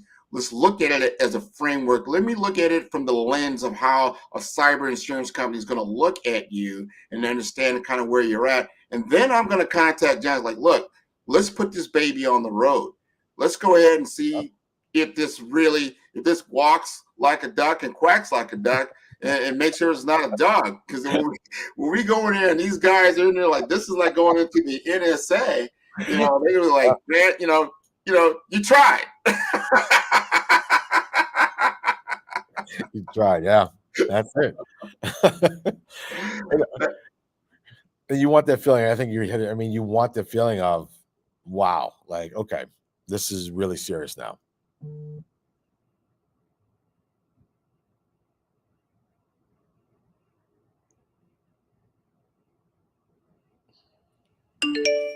Oh, I'm back. Okay. Yeah. Now I know we're getting toward the end of our hour, but before that happens, I talk to you about your team. What does your team consist of there at the Innovation Center? As far as the cyber team, we're aligned with some of the top people in the industry that have had years of experience, I'd say, on the ground, working in war-type theaters, working for the NSA, working for other three-letter agencies, and really bringing that expertise in here, because that's what's needed. It's not about having people here that's saying, hey, I'm going to teach you out of a book. We're going to give you real-world examples, real practications of what we've seen out there, what we have dealt with from a cybersecurity attack, and how you can prepare for it. And that's the important thing, because that brings credibility, right? It'd be different if somebody just said, hey, I just took an instructor class on this. I'm going to come teach you about this. That never resonates, right? It's someone saying, hey, let me give you an example of what I've dealt with.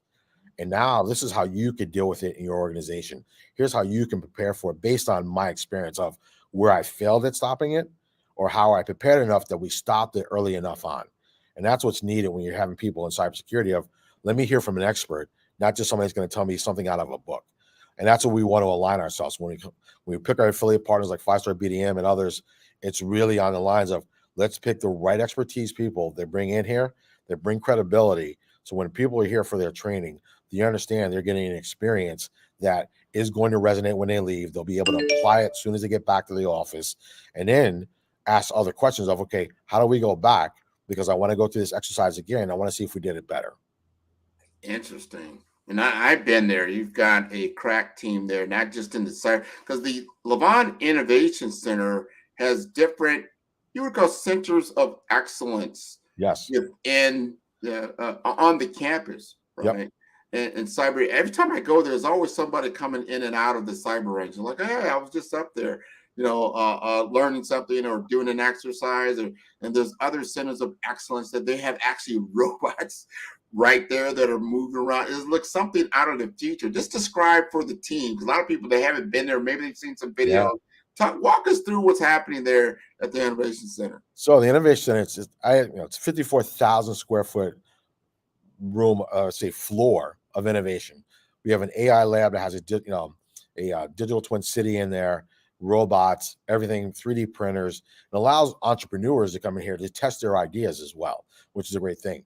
We just added what they call a volumetric room that takes a 3D scan of your entire body. It's the only public one in the United States. The only ones that are out there are in Disney or on the Sony set in Hollywood. So we're making it a way and bringing this technology and bringing it to the masses of saying, hey, look at this technology. How can you leverage it for your company? How can you leverage it for your startup, right? The teams that are here, the people that run it, Terry Randall, John Weserman, who runs his chief innovation officer here, really have made this a way, I'd say, of people that are new to technology to come here and learn more about it. And I think that's the important thing, because a lot of people are afraid of technology. But once you've learned anything new in life, once you learn about it, it's no longer scary, right? And that's what we're making easy, giving easy access to people that want to be part of innovative technology, an easy way to do that and get them to learn about it so they are comfortable. So then that idea pops in their head of, hey, you know what? I have a business, but I'd love to implement that part of technology that I wasn't aware of. And hey, how do I use that to help my business scale and grow and make it more innovative and give a better value or experience to my customers now that I have this technology implemented?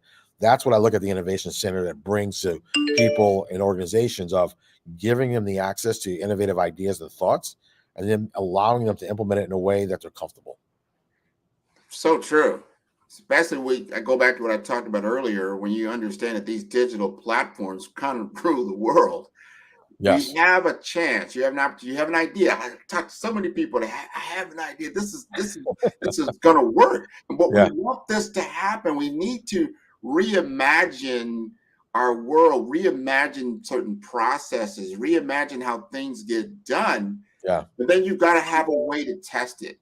Does it really solve the problem. What we have found, and maybe, I don't know, 80% of the software applications that they come out with really didn't solve the problem. It was cool, it looked great, but it didn't solve the problem. So you got to have a way to actually test that out. Yes. The Levant Innovation Center gives you that ability, and then you've got the security to understand that, hey, well, you've built it, but it's not going to be self-destruct in front of your face. Exactly. I agree with you 100%, Grant. And thank you so much for your presentation. Mr. Riley, if you would please tell us, if we want to get in contact with you and to know more about what it is that you offer our young people, can you please tell us how to reach out to you? Sure. So I have Ava Technology, which is jriley@avaintel.com, but I'm at the Levanton, like Grant was saying. So it's jriley@nova.edu. Great. Thank you again for your genius. The genius is coming. Thank you, Grant, for your excellent moderation. And I'll see you guys on the other side. Thank you, Kimberly. Happy holiday.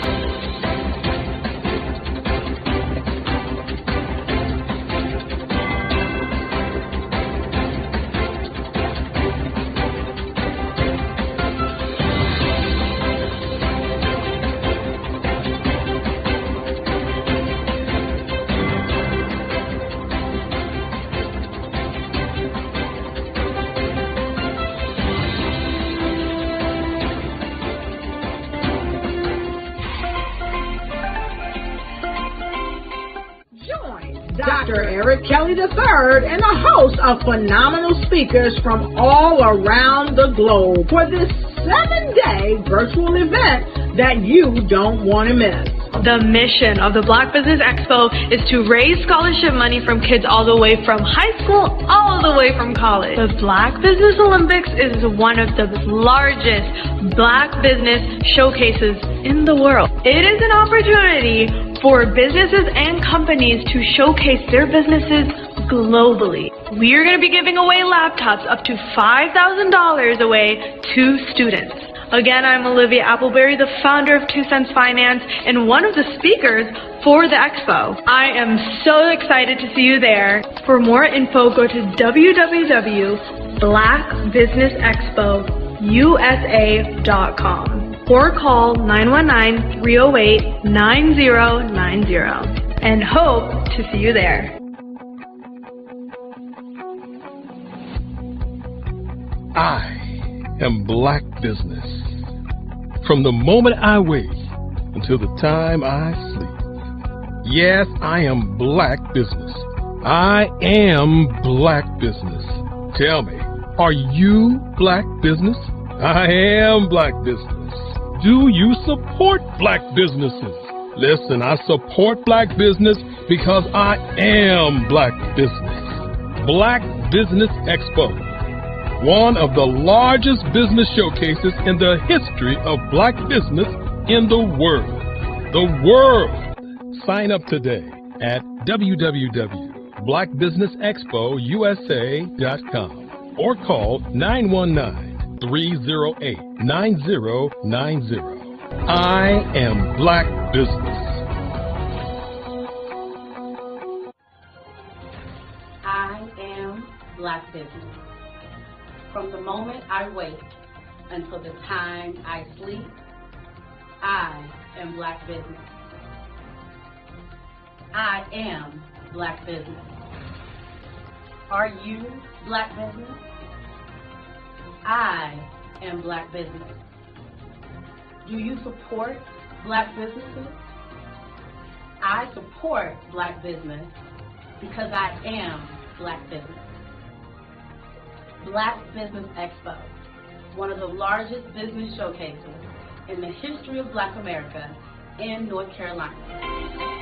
Join Dr. Eric Kelly III and a host of phenomenal speakers from all around the globe for this 7-day virtual event that you don't want to miss.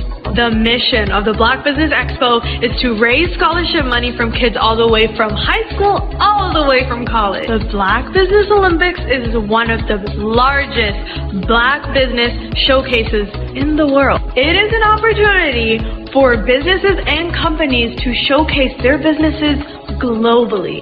We are going to be giving away laptops up to $5,000 away to students. Again, I'm Olivia Appleberry, the founder of 2 Cents Finance and one of the speakers for the expo. I am so excited to see you there. For more info, go to www.blackbusinessexpousa.com or call 919-308-9090 and hope to see you there. I am Black business. From the moment I wake until the time I sleep. Yes, I am Black business. I am Black business. Tell me, are you Black business? I am Black business. Do you support Black businesses? Listen, I support Black business because I am Black business. Black Business Expo, one of the largest business showcases in the history of Black business in the world.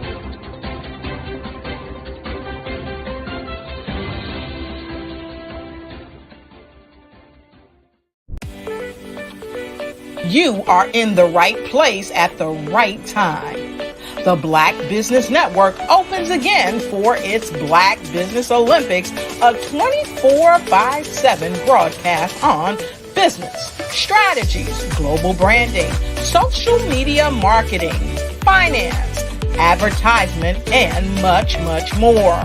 Featuring the top, most powerful entrepreneurs and speakers and thought leaders from all around the world as they gather together for this phenomenal event.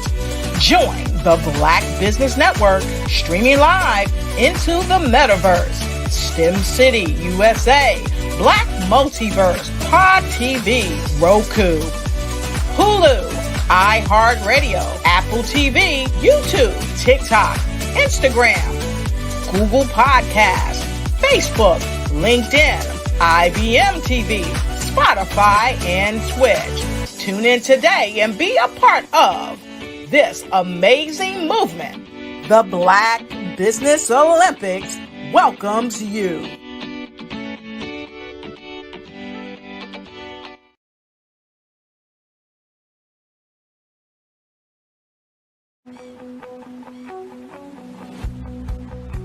I am Black business. From the moment I wake until the time I sleep. Yes, I am Black business. I am Black business. Tell me, are you Black business? I am Black business. Do you support Black businesses? Listen, I support Black business because I am Black business. Black Business Expo, one of the largest business showcases in the history of Black business in the world. The world! Sign up today at www.blackbusinessexpousa.com or call 919-308-9090. I am Black business.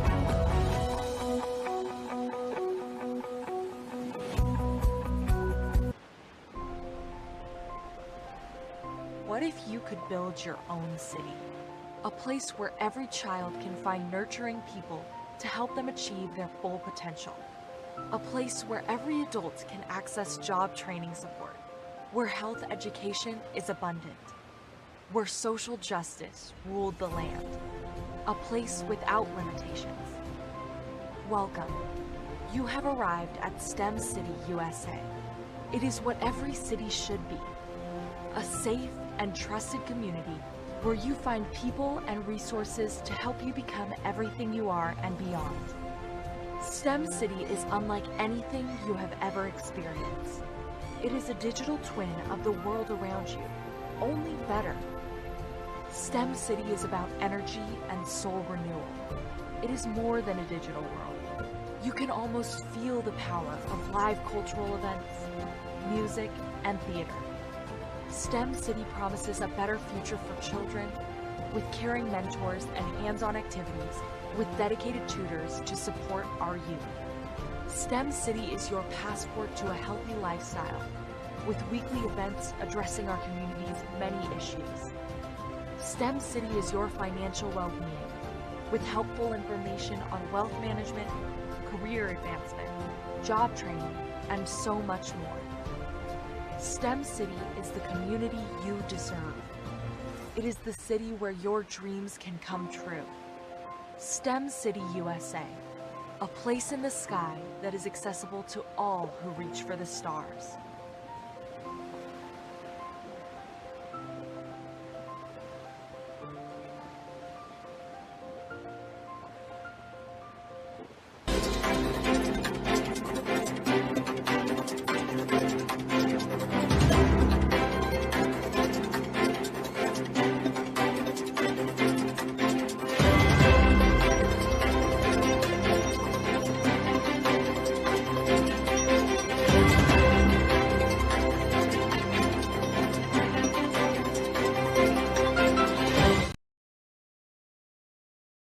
I am from Washington, D.C., but I was raised in Durham, North Carolina. I came to Durham when I was about 5 or 6, and then I traveled back and forth to D.C. because it's where my people are from. One of the unique things about my family is my mother, she's also an artist. She does quilting, and she does a lot of artistic things, and then my son, he draws with both hands, his right hand and his left hand like I do. So that's kind of a family trait. And then my other son, he's a videographer, and my daughter, she works, she's a regional vice president for Sunglass Lab. When you start out drawing and sketching, you want to continue to explore, you know, each avenue. I do pastels, I do pen and ink, I do painting, I do acrylics. I haven't done oils yet. But I try to do all facets of art. What I say to a lot of times to people is, you know, you can't put yourself in a box when you're an artist. You have to explore. And over the course of my life, I've tried to explore different mediums. I also do sculpture as well. I choose my subjects by the intensity that they have in their faces or the intensity. So, what happened in this particular show is that I started out trying to come up with something that would be a little bit different than what everybody else is doing. So I was working on a Barack Obama show, and they wanted me to do some paintings of Barack. And so what I did was, because of the deadlines, I kind of did it kind of fast. And then I realized when I was doing it fast, I enjoyed it. And so then I started doing other pieces the same way, and I started to enjoy those pieces also. And so I came up with this particular style, and it's a style of lines and colors. And what's interesting is that when I was in college, I did a show called Lines, Colors, and I talked about the boldness of the blacks, the hotness of the whites, and this is how this has come about, you know, later on in my life. And the colors comes from a lot of the entertainers that I work with, where they wear different colors. They don't wear, you know, your plain reds or your whites. They wear different colors, and so that's also another piece of what's giving me the colors. The subtitle of this show is Faces That Speak Life. That's real critical. Faces that speak life. Each one of these pieces is a life source and a life energy that's being put on display for people that are looking at it. You know, I always say in terms of my art, it's not important that I draw them. It's important what you get out of what I draw. You know, I don't try to just draw it because you like it. People wanted me to do prints. I didn't do prints. You know, people asked me to do different people, but the people that I choose are people that make a difference in the lives of people in the world. So the human landscape idea was, again, as I say, the lines represent your emotions, it represents your ideas, and it represents your journey as a human being. And that's why you get the different pieces and the different looks. And as you notice, I try not to do one look that looks alike another look. And that's what's the most important part of this show.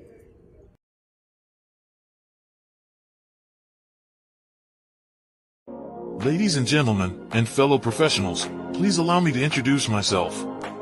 I am David Jones, the co-founder and CEO of the Hello LLC, where I am passionately dedicated to guiding individuals and businesses toward their own return on time investment.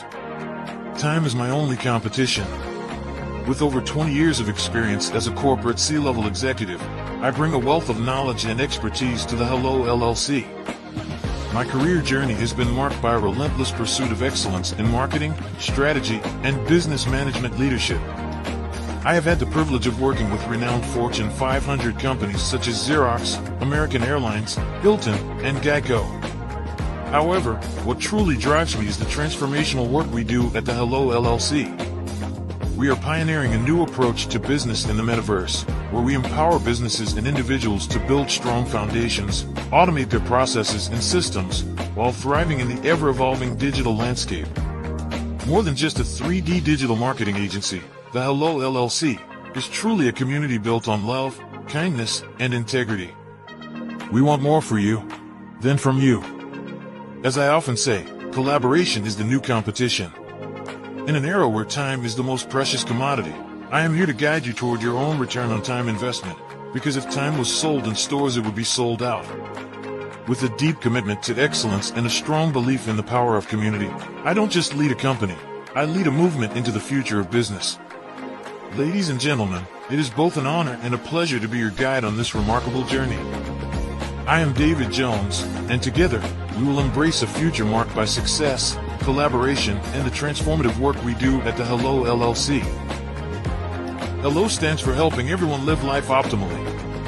So, let's make that pivot together and start living life optimally today. Sometimes you got to hear the news from the Black perspective, and more specifically, Black publishers. And that's exactly why you have to download the HeyTie app, the largest mobile app delivering breaking news, videos, and podcasts from 200 of your favorite Black publishers. Yes, 200 Black publishers delivering news as it happens, literally all in one app. Go to HAYTI.com or download the app in the Google Play Store or Apple App Store. It's completely free, along with information that you can trust, so go check them out.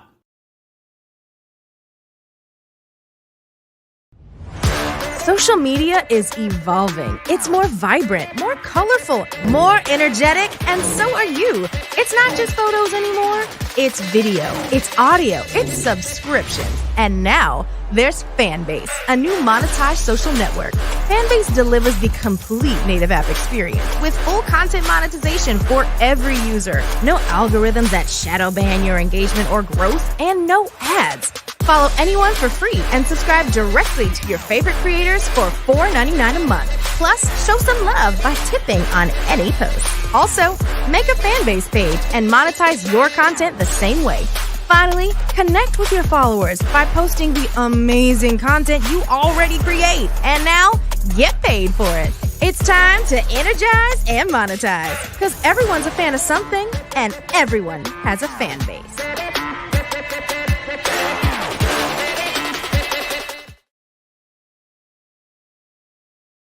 Are you a forward-thinking entrepreneur or business owner?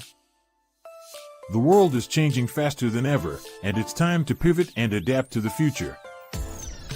Hello LLC is here to help you do just that. Hello stands for helping enterprises leverage leading-edge optimizations. Our innovative solutions can streamline operations, reduce overhead costs, and give you a competitive edge in a market projected to reach $5 trillion by 2030. By pivoting to the metaverse, businesses can tap into a rapidly growing market that is projected to be a significant part of daily life for 25% of Americans by 2026. As a full digital metaverse agency, the Hello LLC can help you create custom solutions to streamline operations, increase productivity, reduce costs, and drive brand recognition. Why should you pivot to the metaverse with the Hello LLC? By leveraging cutting-edge technology, You can provide immersive experiences for your customers, expand your global reach, and unlock new revenue streams. Contact us today to make the pivot.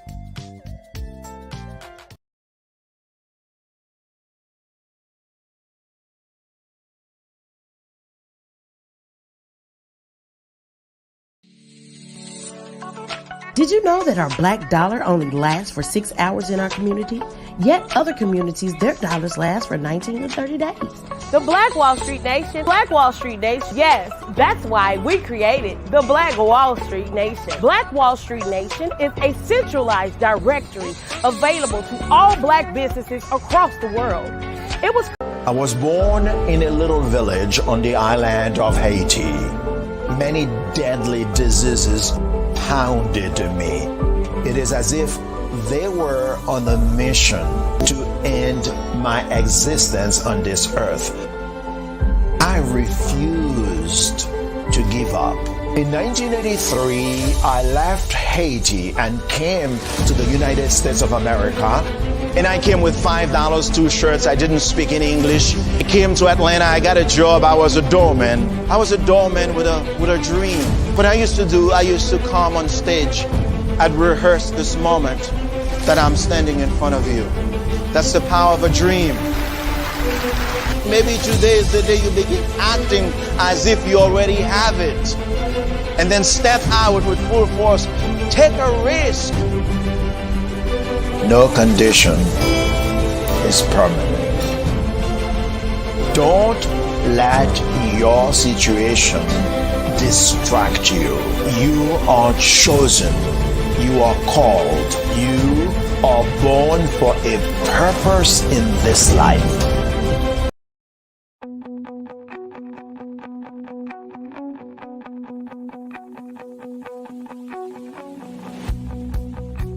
I am Black business. From the moment I wake until the time I sleep. Yes, I am Black business. I am Black business. Tell me, are you Black business? I am Black business. Do you support Black businesses? Listen, I support Black business because I am Black business. Black Business Expo. One of the largest business showcases in the history of Black business in the world. The world! Sign up today at www.blackbusinessexpousa.com or call 919-308-9090. I am Black business.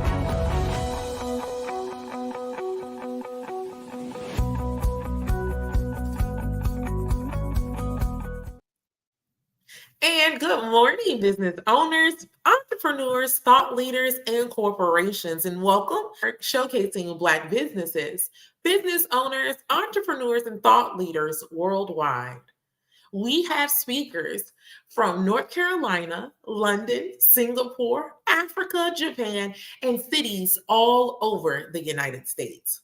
The Black Business Network is a global community sharing its business knowledge to empower, inspire, and educate businesses about business.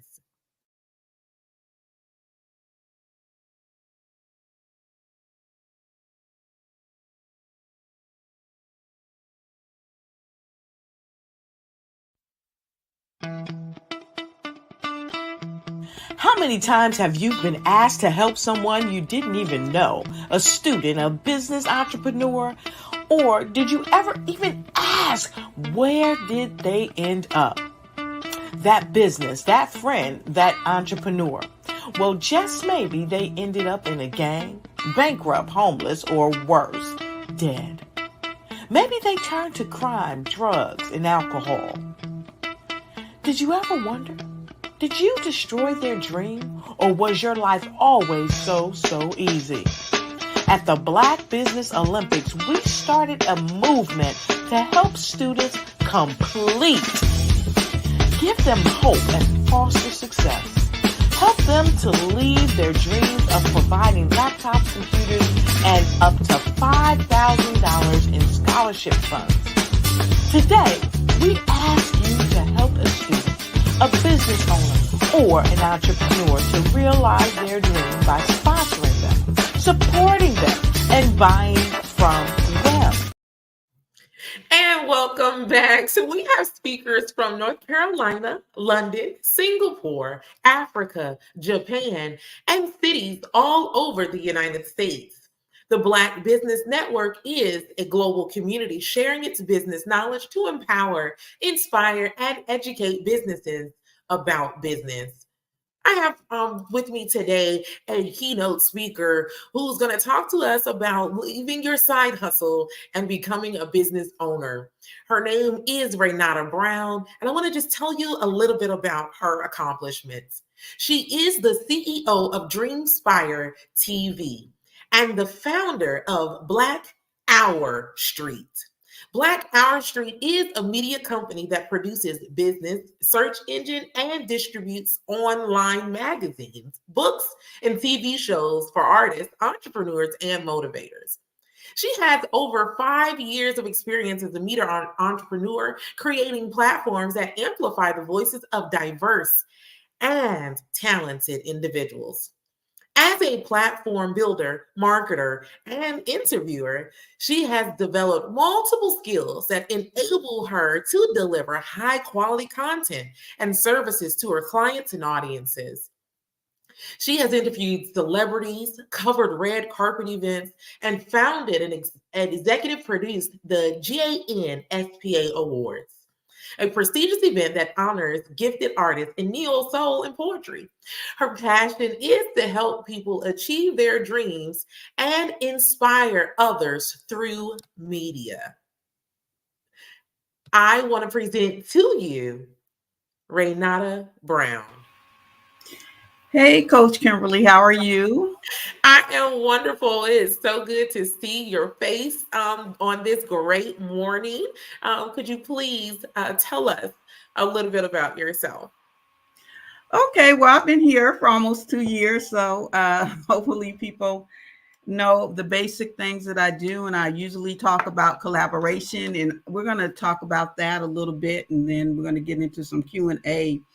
But I'm glad to be here. It's December, and as entrepreneurs, I know we're probably already deep into 2024, and that's amazing. But one thing I do want to stress as you go into 2024, make a plan to be intentional about collaborating with others, because that is how we're going to grow. That is how we're going to strengthen. That is how we're going to make it to the next levels that we need to achieve. And that is by intentionally, just like you make a budget, just like you allot certain time for certain things in your business, you need to make a collaboration plan. So you need to say, how am I going to reach the people that I need to reach? How I'm going to work with the people that I need to work with, and then plan it out. Set a goal for yourself every week. Every week, I set a goal for myself to connect with as many people as I can. And not only am I setting a goal, I have an action plan. So one of the primary places that I connect with people is in my LinkedIn network. So I'm very intentional about connecting, having a plan, inviting people to a call. And I want to stress this, you're not inviting people to a sale, but you're inviting people to a call. And I can tell you my network and the things that I do with other people, they have grown by me being very intentional about having a plan, executing that plan. And then after you do that, you can't forget to do the follow-up on the follow-up, right? A lot of times we may have amazing conversations with people and we kind of leave it there and we don't have an execution that we take further than that conversation. So make sure you have a follow-up. Make sure if there's any action steps that you need to do, that you take those action steps and really go into the conversation with the mindset that you want to collaborate with them, not that you want them to come your way or they want you to come their way, but that you kind of meet in the middle and see what strengths you bring to the table, what strengths they bring to the table, and see how that you can work together. I have some very, very exciting collaborations coming up in 2024 that I'm happy, I'm humbled, I'm excited, I'm ecstatic about it. And what we're doing with Black R Street, I just want to clarify a little bit.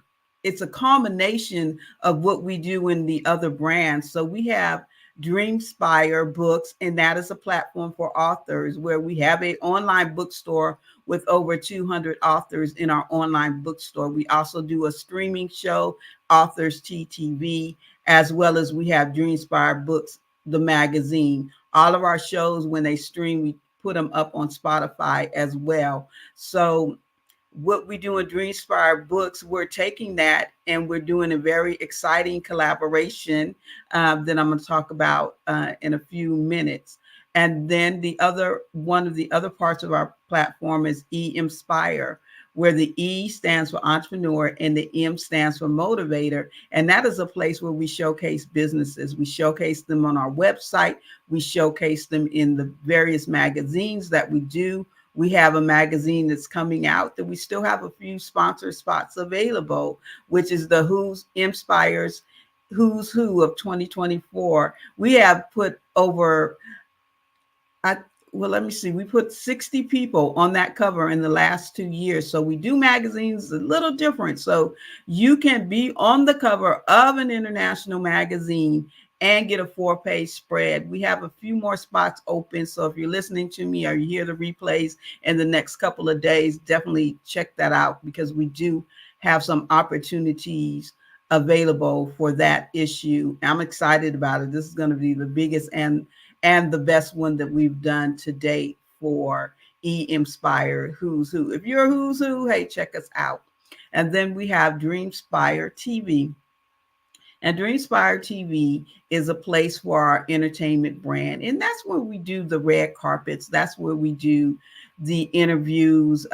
We are credentialed for such awards as the Stellars, the Black Music Honor, and a lot of others. I had the amazing opportunity this weekend actually to cover the UNICEF ball, the United Negro College Fund, for the Mayor of Atlanta. It was the 40th anniversary. We had a chance to actually interview the mayor. So look, those interviews will be coming out soon. But one thing that really humbled me, and I was so amazed to be able to also interview the Honorable Ambassador Andrew Young, because he's just history walking and so blessed that we have him with us. So we are able to do that things through our entertainment brand, which is Dreamspire TV. We also had a chance to cover a movie that's coming out on Christmas.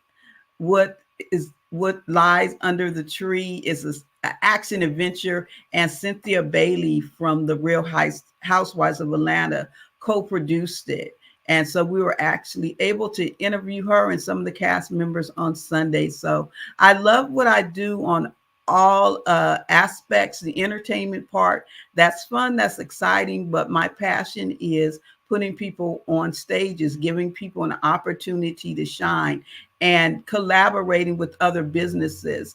We have to get out of the mindset of competing, because I don't compete with anyone. No one is my competition, and we shouldn't look at each other as competition. Competition is based in games, and I'm not about gamesmanship. And I'm not playing any games when it comes to unity. I am not playing any games when it comes to collaboration. I am not playing any games in working with others. And that is what my 2024 is focused on. So make a plan. Write down like how you do your chart, that your vision board. Have a vision board where you're envisioning working with major brands, where you're envisioning collaborating, when you're envisioning how are we going to make the whole landscape of Black business better by working together. And I created the new platform. We are a little over 8 weeks old, called Black R Street, and it's OUR. And I tell people I was doing my notes one morning and this came up that we have other things that signify business out there, but Black R Street, I saw all the word R like I never saw it before. I saw the O for opportunity. I saw the R for resources, but guess what? The U is in the middle, and the U is you, and the U is for unity. So I saw opportunity, unity, and resources. When we bring those together in a non-competitive attitude and atmosphere in a collaborative space, then we cannot be stopped. You know, we have things that come up and we might trip, we might stumble, but we can't be stopped if we come together. So honestly, that is what Black R Street is about. And we're not only about business to business, we are about business to network. And I'm humbled. I always say I'm humble because I have to give the creator all the thumbs up, the credit, because this was not a project I anticipated going into Black R Street. But I can tell you, we've been around 8 weeks and we have over 54, you heard me, 54 businesses that have signed up that are part of what we're doing. We're going to have a mixer really soon. You follow me, Renata Brown or Renata Ray or Dreamspire. You can follow one of our brands. I'm not hard to find. And we're going to have a mixer and we want to invite people. So if you're not a part of what we do, come apart, because like I said, there is no competition. It is all about collaboration for sure. And that is how we're going into this year. I believe someone's getting ready to come on in a minute, ask me questions. I don't want to feel like I'm just out here repeating things, but I just want to tell you, you can go to Black R Street to be a part of what we're doing. Awesome. So thank you so much, Ms. Renata, for giving us an insight to what it is that you are bringing to the market, especially for the last, first of all, to this network for 2 years, but then also just to us as a whole, as a people. The things that you have for us in terms of business owners is not only inspiring, but it gets us into a position that we may not have been able to get ourselves. So I have a few questions that I do want to ask you. One, you just said something and I wanted to ask about that thing. So the first thing you said was you do not like competition, right? And that, you don't, again, you're not playing games when it comes to your business. And so the gentleman that was on earlier, he said that your competition is proof that you can do whatever it is that you're trying to do. And so with that thought in mind, can you give us some inspiration as to how to draw from people who may do the same things that we do in order to kind of grow our ideas and influence our audience in a way that so we can become like or who we're supposed to be in that same lane, if that makes sense? Absolutely. So when we look at competition, it is rooted in games, and we don't want to be games. But when we look at collaboration, that other C word, let's get to that other C word, collaboration, then it gives us the opportunity to grow. We all know the African proverb: if you want to go fast, go on by yourself. But if you want to go further, then go with each other. Okay, I just made that up, that part. Okay. I like that. Go with each other. And so the way that I look at things, I look at people in a straight line. If you're heading in the direction that I'm heading, if you are motivated, if you're an entrepreneur, if you are about unity, if you are about growth, if you are about Black people, okay, then I say we're heading in the same direction. Now we know how direction works. I might be in front of you. So I think helping other people behind me, because we're going the same way, right? Mm-hmm. So sometimes you have to help people that are coming up and share your knowledge and give back. When I interviewed the chairman of the United Negro College Fund. And I said, okay, it's good. They raised about $4 million Saturday night. But I asked her, I said, what are one of the things that people can do year round? And she said two things. She said, first of all, was volunteerism. So giving back to that person that's behind you. Okay. But when you're competing, you're not thinking about that person behind you, right? You're not trying to help them get to where you're going. You're just trying to get out there, and that poor person behind you, you're a gatekeeper. So let's put a gatekeeping to the side in 2024. So that's the first person, right? So I'm helping those. I'm volunteering, giving my time, resource, and money to those that are in need, right? Because I want you to come up. I want the young people to come up. I want the beginning entrepreneur to come up. I want all those people to be a part of what I'm doing, because I'm where I'm at, but I want them to have that. The next thing in that line is those that is walking with me, right? Okay, we cool. You're not my competition. You're my brother and you're my sister and my sister. We're walking together so we can get things accomplished, right? Now we're joining up. And then the third person in that line is that person that I have aspirations. That person is that's doing the thing, right? So that's how I look at it. Anti-competition, more collaboration, because also what is for me, no one can take. I'm gonna say this, I'll let you ask your next question. We often say, I can't pour from an empty cup. So I thought about that saying when I was writing my third book. A cup is for us to drink from, right? I like you, Kimberly, but I'm not sharing my cup with you, okay? You're not like that, okay? So what's in my cup is for me, so I don't have to worry about what's in my cup, because that is 100% for me. What's in my picture, that is what I'm pouring in. That is what needs to be replenished, right? That is the vessel. So we can't be both the recipient and the vessel at the same time. But there's times when we pour in and there's times when we drink. So let's stop saying you can't pour from an empty cup, because the only way you pour stuff out of a cup is when you're done with it, right? When you're washing it out, when you're putting it away. Well, cup is a vessel to receive and to drink. A picture is a vessel that we pour out of, and we need to be replenished. And when you know that you got something in your cup, you don't have to think about the scarcity, because I think competition is a scarcity mindset. It means it's not enough for me. There's nothing to pour in my cup because you have it. Right.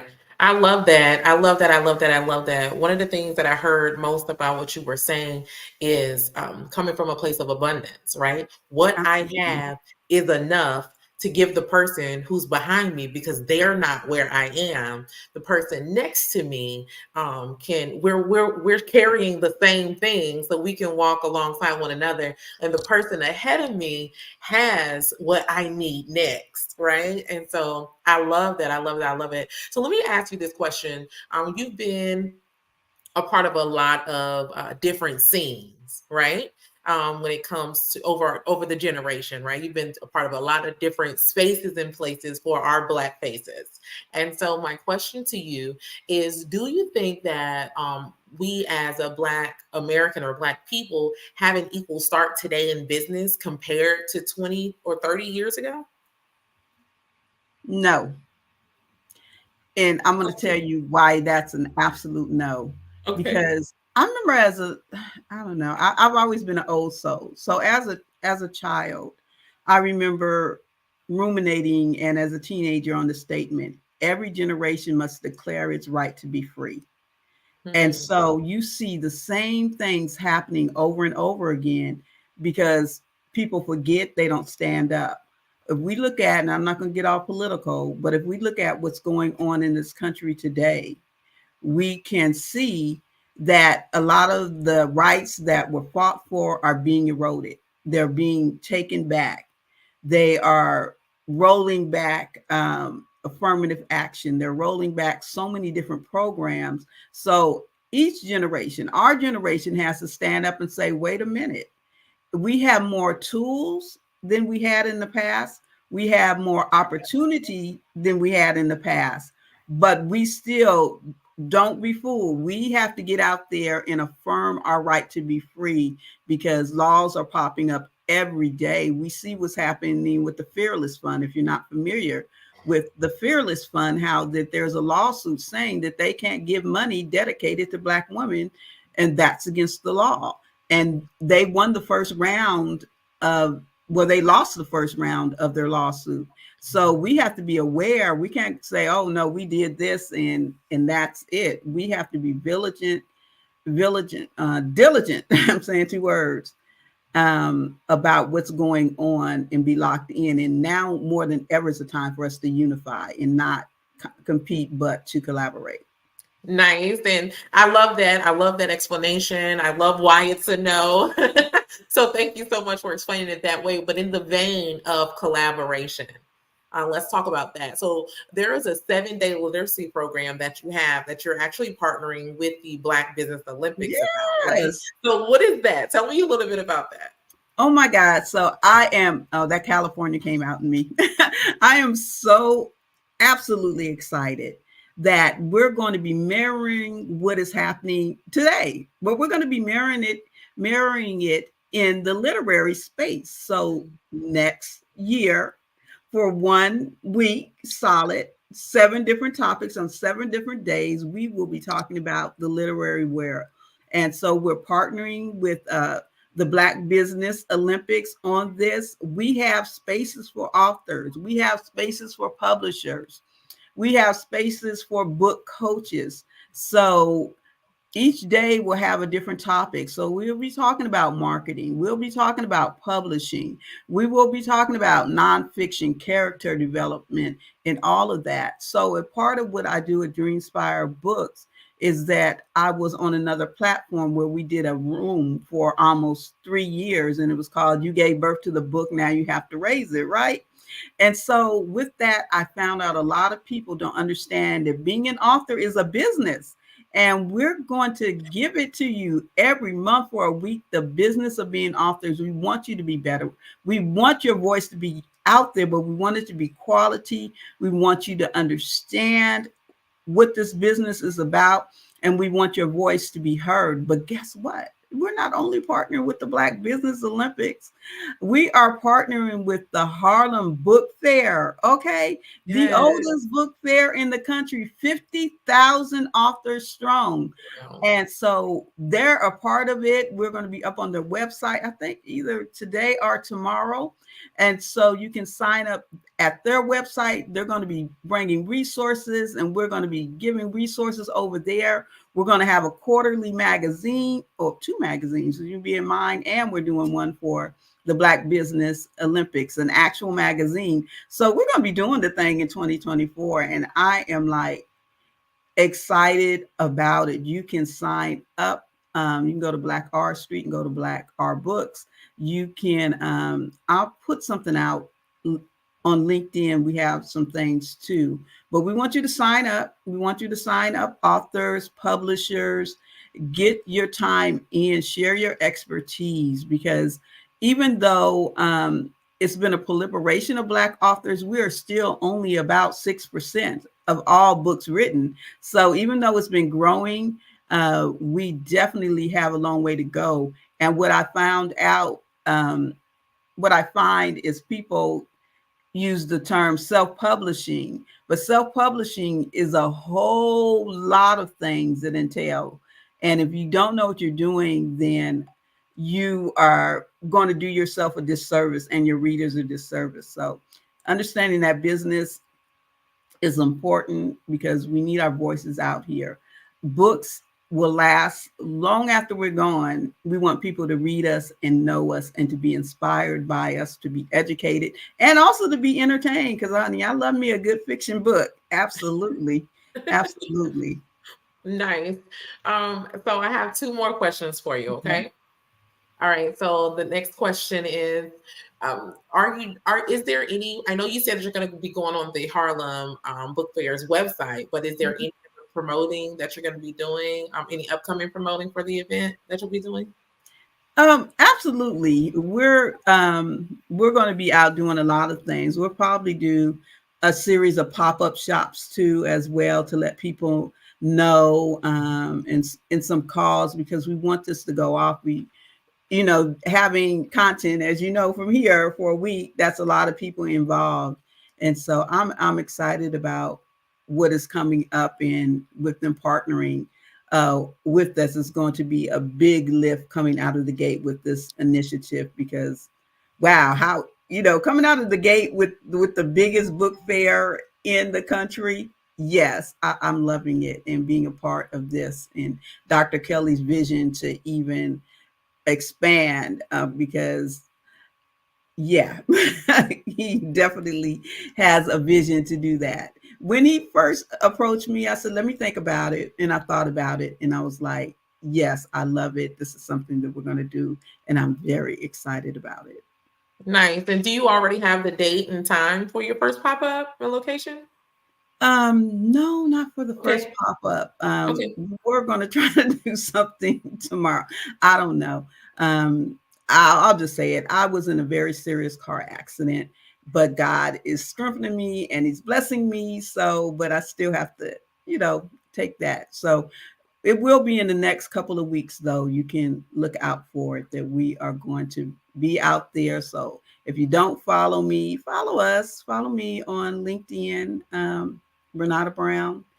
You can follow me on Facebook, but I prefer LinkedIn. And of course, we're on other social media as well, and connect with us on our website. So you can connect with us at Dream, like you're having a dream, Spire, SPIRE books with an S. So dreamspirebooks.com. And there will be information there as well. Nice. Thank you so very much for taking the time to be with us today, in lieu of the car accident and just what that takes to bounce back, and so I know when you're normally here, you share a wealth of information, and you really inspire us to write our thing, write our vision, to push it out there, to own our business. And I know we can go to dreamspirebooks.com, right, to reach out to you. And you're on LinkedIn. Is that at Renata Brown on LinkedIn? Yes. Okay, awesome. So we do look forward to connecting with you. I can't wait to see the Black Hour. I'm sorry. Black Hour Street. The Black Hour Street come into fruition. That's an amazing, amazing collaboration that you have, not only with the Black Business Olympics, but also with the Harlem Book Fair. This is history in the making. So thank you so much for being a pillar, for lifting up the hand of the artsies, right? And not putting a hand down for us. So thank you so much for taking up this space for us, Renata. Is there anything else you want to leave us with, and motivation-wise, for those who are watching? Make that plan. You can make a difference. You just know that you can make a difference. And everything that you do in 2024, and closing out the rest of the year, don't count these last days out, because listen, after what happened to me, it made me know that every day counts. You can't take it for granted. So make a plan, collaborate. Let 2024 be the year that you collaborate and that you continue to make a difference in the world, because if it's not on purpose, it doesn't have a purpose. I love it. I love it. Thank you again for your time. I want to let you know that genius is coming, and I will see you on the other side. Absolutely. You have an amazing day. Thank you. So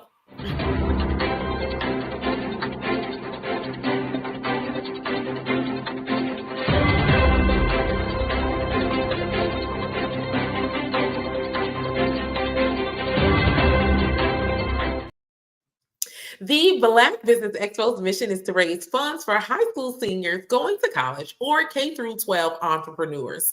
This expo is a fundraiser for students, and you may go to www.blackbusinessexpousa.com in order to donate to the scholarship fund today. Or you can use our Cash App at $BBX. Excuse me, BBX USA. And our goal is to give laptops and up to $5,000 to 10 students. And students can register at the blackbusinessexpousa.com. Now, every dollar counts. And I just wanted to make sure I remind you to donate to the scholarship fund today. We want to thank our Black Business Expo sponsors for December 2023.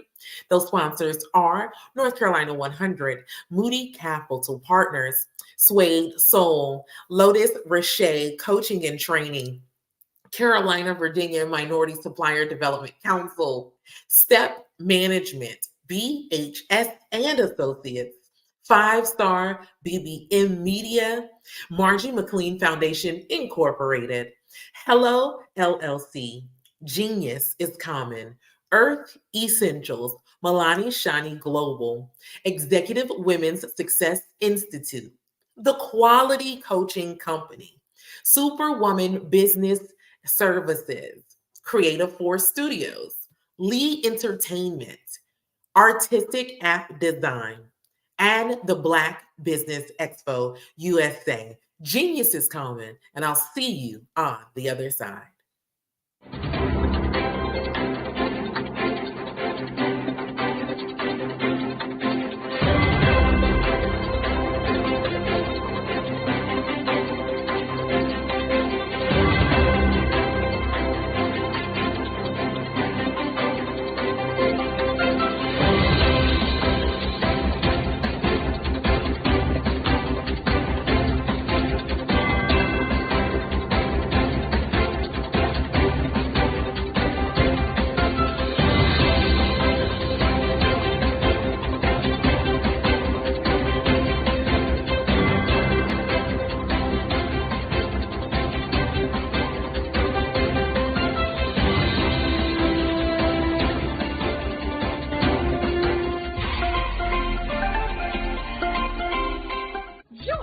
Dr. Eric Kelly III and a host of phenomenal speakers from all around the globe for this 7-day virtual event that you don't want to miss. The mission of the Black Business Expo is to raise scholarship money from kids all the way from high school, all the way from college. The Black Business Olympics is one of the largest Black business showcases in the world. It is an opportunity for businesses and companies to showcase their businesses globally. We are going to be giving away laptops up to $5,000 away to students. Again, I'm Olivia Appleberry, the founder of 2 Cents Finance and one of the speakers for the expo. I am so excited to see you there. For more info, go to www.blackbusinessexpousa.com or call 919-308-9090 and hope to see you there.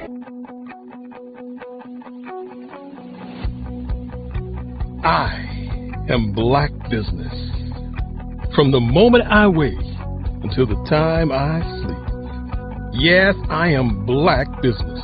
I am Black Business. Tell me, are you Black Business? I am Black Business. Do you support Black businesses? Listen, I support Black business because I am Black Business. Black Business Expo, one of the largest business showcases in the history of Black business in the world. The world! Sign up today at www.blackbusinessexpousa.com or call 919-308-9090. I am Black Business. I am Black Business. From the moment I wake until the time I sleep, I am Black Business. I am Black business? Are you Black business? I am Black business. Do you support Black businesses? I support Black business because I am Black business. Black Business Expo, one of the largest business showcases in the history of Black America in North Carolina. Join Dr. Eric Kelly III and a host of phenomenal speakers from all around the globe for this 7-day virtual event that you don't want to miss. The mission of the Black Business Expo is to raise scholarship money from kids all the way from high school, all the way from college. The Black Business Olympics is one of the largest Black business showcases in the world. It is an opportunity for businesses and companies to showcase their businesses globally. We are going to be giving away laptops up to $5,000 away to students. Again, I'm Olivia Appleberry, the founder of 2 Cents Finance and one of the speakers for the expo. I am so excited to see you there. For more info, go to www.blackbusinessexpousa.com or call 919-308-9090 and hope to see you there. I am Black business. From the moment I wake until the time I sleep. Yes, I am Black business. I am Black business. Tell me, are you Black business?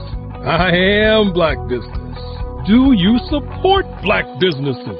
Listen, I support Black business because I am Black business. Black Business Expo, one of the largest business showcases in the history of Black business in the world.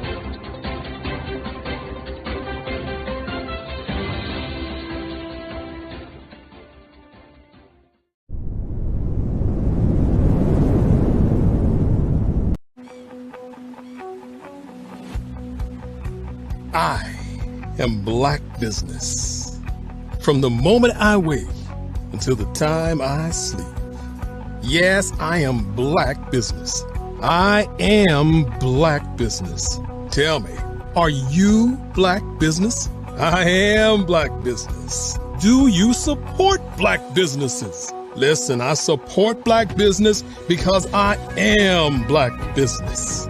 Black Business Expo, one of the largest business showcases in the history of Black business in the world. The world. Sign up today at www.blackbusinessexpousa.com or call 919-308-9090. I am Black business.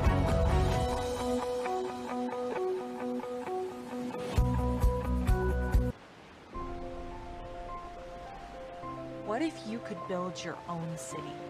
A place where every child can find nurturing people to help them achieve their full potential. A place where every adult can access job training support, where health education is abundant, where social justice ruled the land. A place without limitations. Welcome. You have arrived at STEM City, USA. It is what every city should be. A safe and trusted community where you find people and resources to help you become everything you are and beyond. STEM City is unlike anything you have ever experienced. It is a digital twin of the world around you, only better. STEM City is about energy and soul renewal. It is more than a digital world. You can almost feel the power of live cultural events, music, and theater. STEM City promises a better future for children with caring mentors and hands-on activities with dedicated tutors to support our youth. STEM City is your passport to a healthy lifestyle with weekly events addressing our community's many issues. STEM City is your financial well-being with helpful information on wealth management, career advancement, job training, and so much more. STEM City is the community you deserve. It is the city where your dreams can come true. STEM City USA, a place in the sky that is accessible to all who reach for the stars.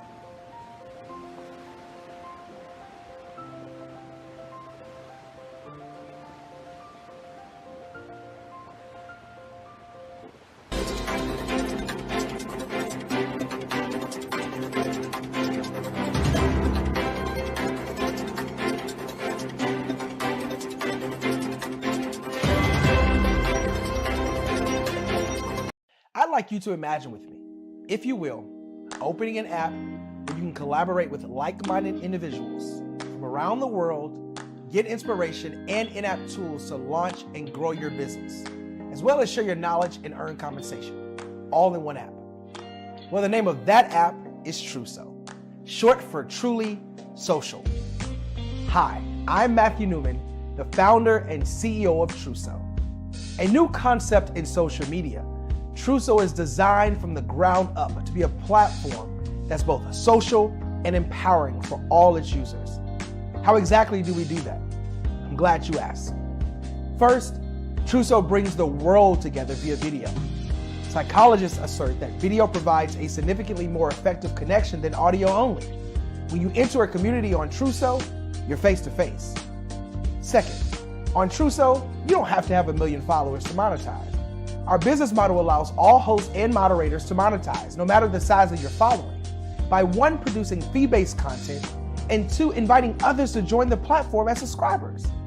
Even more, Truso has an in-app resource library with over 100 free resources, forms, and documents to help you build your brand and grow your business. Third, Truso is inclusive. The deaf and hard of hearing communities make up 360 million people worldwide. Unlike audio-only apps, Truso embraces its community, providing a networking platform that allows them to participate via video and closed captioning. We even have a deaf and hard of hearing foundation in the works as well. Fourth, Truso is both social and safe. We refer to Truso as a virtual extension of the beauty shop, barbershop, and brainchild of the community. A place where there's laughter, along with wisdom, growth-oriented conversation, and genuine connections in a safe space. Truso even has proprietary security to ensure we maintain a safe environment for everyone. Where are we at now? Truso is live, y'all. We've launched in beta, and we're acquiring users daily. We have an incredible development and marketing team, plus amazing celebrity influencers at the table, helping us spread the word around the globe, beginning within the African diaspora and beyond by creating a safe space for growth, connection, and collaboration. We're truly excited about Truso. We've created something special for which there is a global market. And we invite you to embark on this journey with us as a shareholder. The future for Truso is truly bright. Join us and let's go there together. Are you a forward-thinking entrepreneur or business owner? The world is changing faster than ever, and it's time to pivot and adapt to the future. Hello LLC is here to help you do just that. Hello stands for helping enterprises leverage leading-edge optimizations. Our innovative solutions can streamline operations, reduce overhead costs, and give you a competitive edge in a market projected to reach $5 trillion by 2030. By pivoting to the metaverse, businesses can tap into a rapidly growing market that is projected to be a significant part of daily life for 25% of Americans by 2026.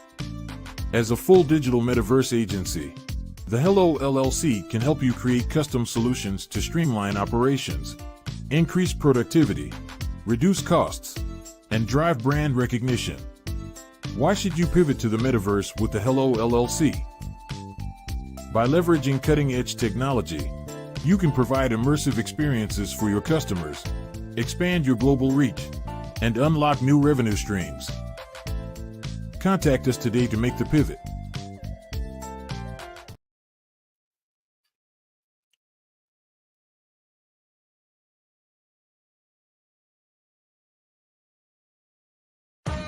Are you an innovative entrepreneur or business owner ready to embrace the future of business transformation?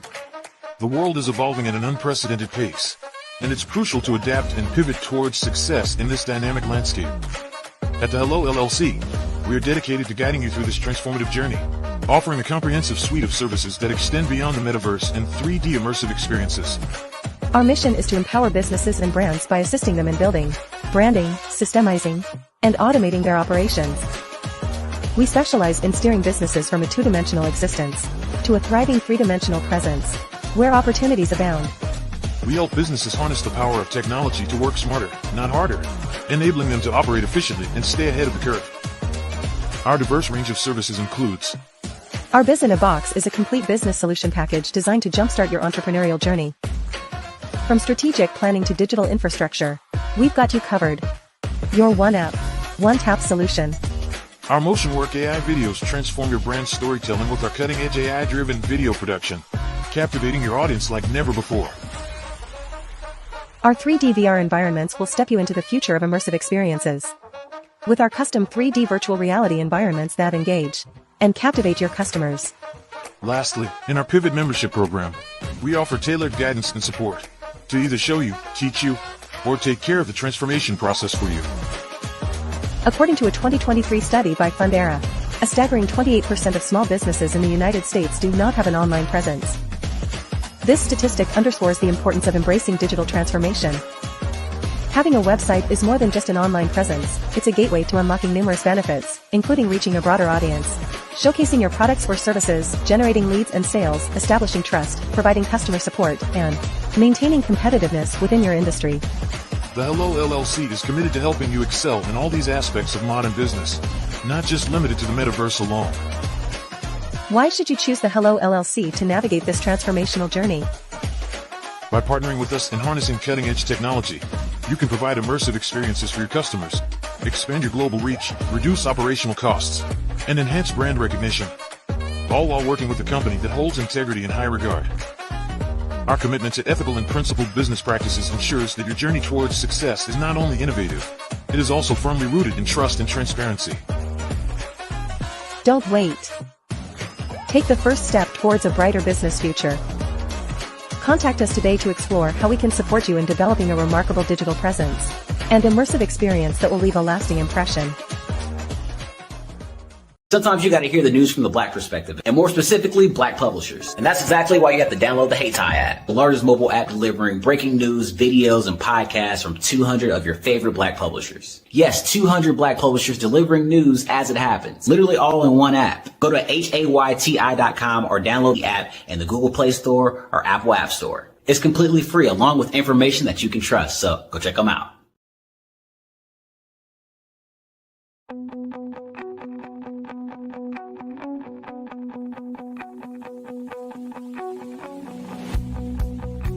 I am Black business. From the moment I wake until the time I sleep. Yes, I am Black business. I am Black business. Tell me, are you Black business? I am Black business. Do you support Black businesses? Listen, I support Black business because I am Black business. Black Business Expo, one of the largest business showcases in the history of Black business in the world. The world! Sign up today at www.blackbusinessexpousa.com or call 919-308-9090. I am Black business.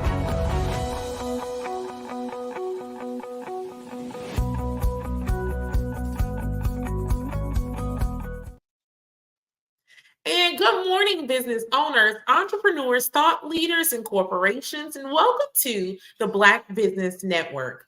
My name is Coach Kimberly Williams, and I am your business moderator for this morning on the Black Business Network. The Black Business Network is a 24-hour business network showcasing Black businesses, business owners, entrepreneurs, and thought leaders worldwide. We have speakers from North Carolina, London, Singapore, Africa, Japan, and cities all over the United States. The Black Business Network is a global community sharing its business knowledge to empower, inspire, and educate businesses about business. Today, I want to introduce to you our speaker, Dr. Tandra Price, and she is a seasoned sales professional with over 20 years experience based in Oklahoma City, Oklahoma. Her passion lies in the transformative power of networking, where meaningful connections can lead to incredible opportunities. Tandra recognized the need for guidance in navigating networking events after attending numerous gatherings that fell short of expectations. She saw people struggling with conversation skills and sought to change that. Through her strategic approach to network development, Tandra empowers entrepreneurs to win. Drawing from her extensive experience, Tandra has trained hundreds of entrepreneurs, equipping them with the skills to build relationships, create opportunities, and generate residual income through networking. She has worked alongside influential leaders in network marketing industries, continuously expanding her expertise. Tandra is committed to fostering global success, and it's led her to create a platform that inspires, empowers, encourages, and educates entrepreneurs to achieve their goals. Tandra impact has extended beyond her network growth. She co-hosts networking group discussions and frequently serves as a guest speaker on podcasts at other speaking engagements, sharing her insight and expertise. Dr. Tandra Price is dedicated to empowering entrepreneurs and creating a world where everyone can achieve their full potential. I present to you Dr. Tandra Price. Hello, hello, hello. Thank you so much, Coach Kimberly Williams, for that amazing introduction. I am so thrilled to have you here this go round on the Black Business Olympics. Genius is coming, and I will see you on the other side. Awesome. Thank you. Thank you so much. I am so excited to be here with you at the Black Business Network, really share my passion with you about mastering the art of communication. I love networking. So if anyone knows me, that is my favorite thing to do. So again, Dr. Kimberly Williams did an amazing introduction for me, but just a little bit more about who I am. I am a renowned international speaker. I'm an accomplished 3-time best-selling author. I am the founder and visionary of Tap In Magazine.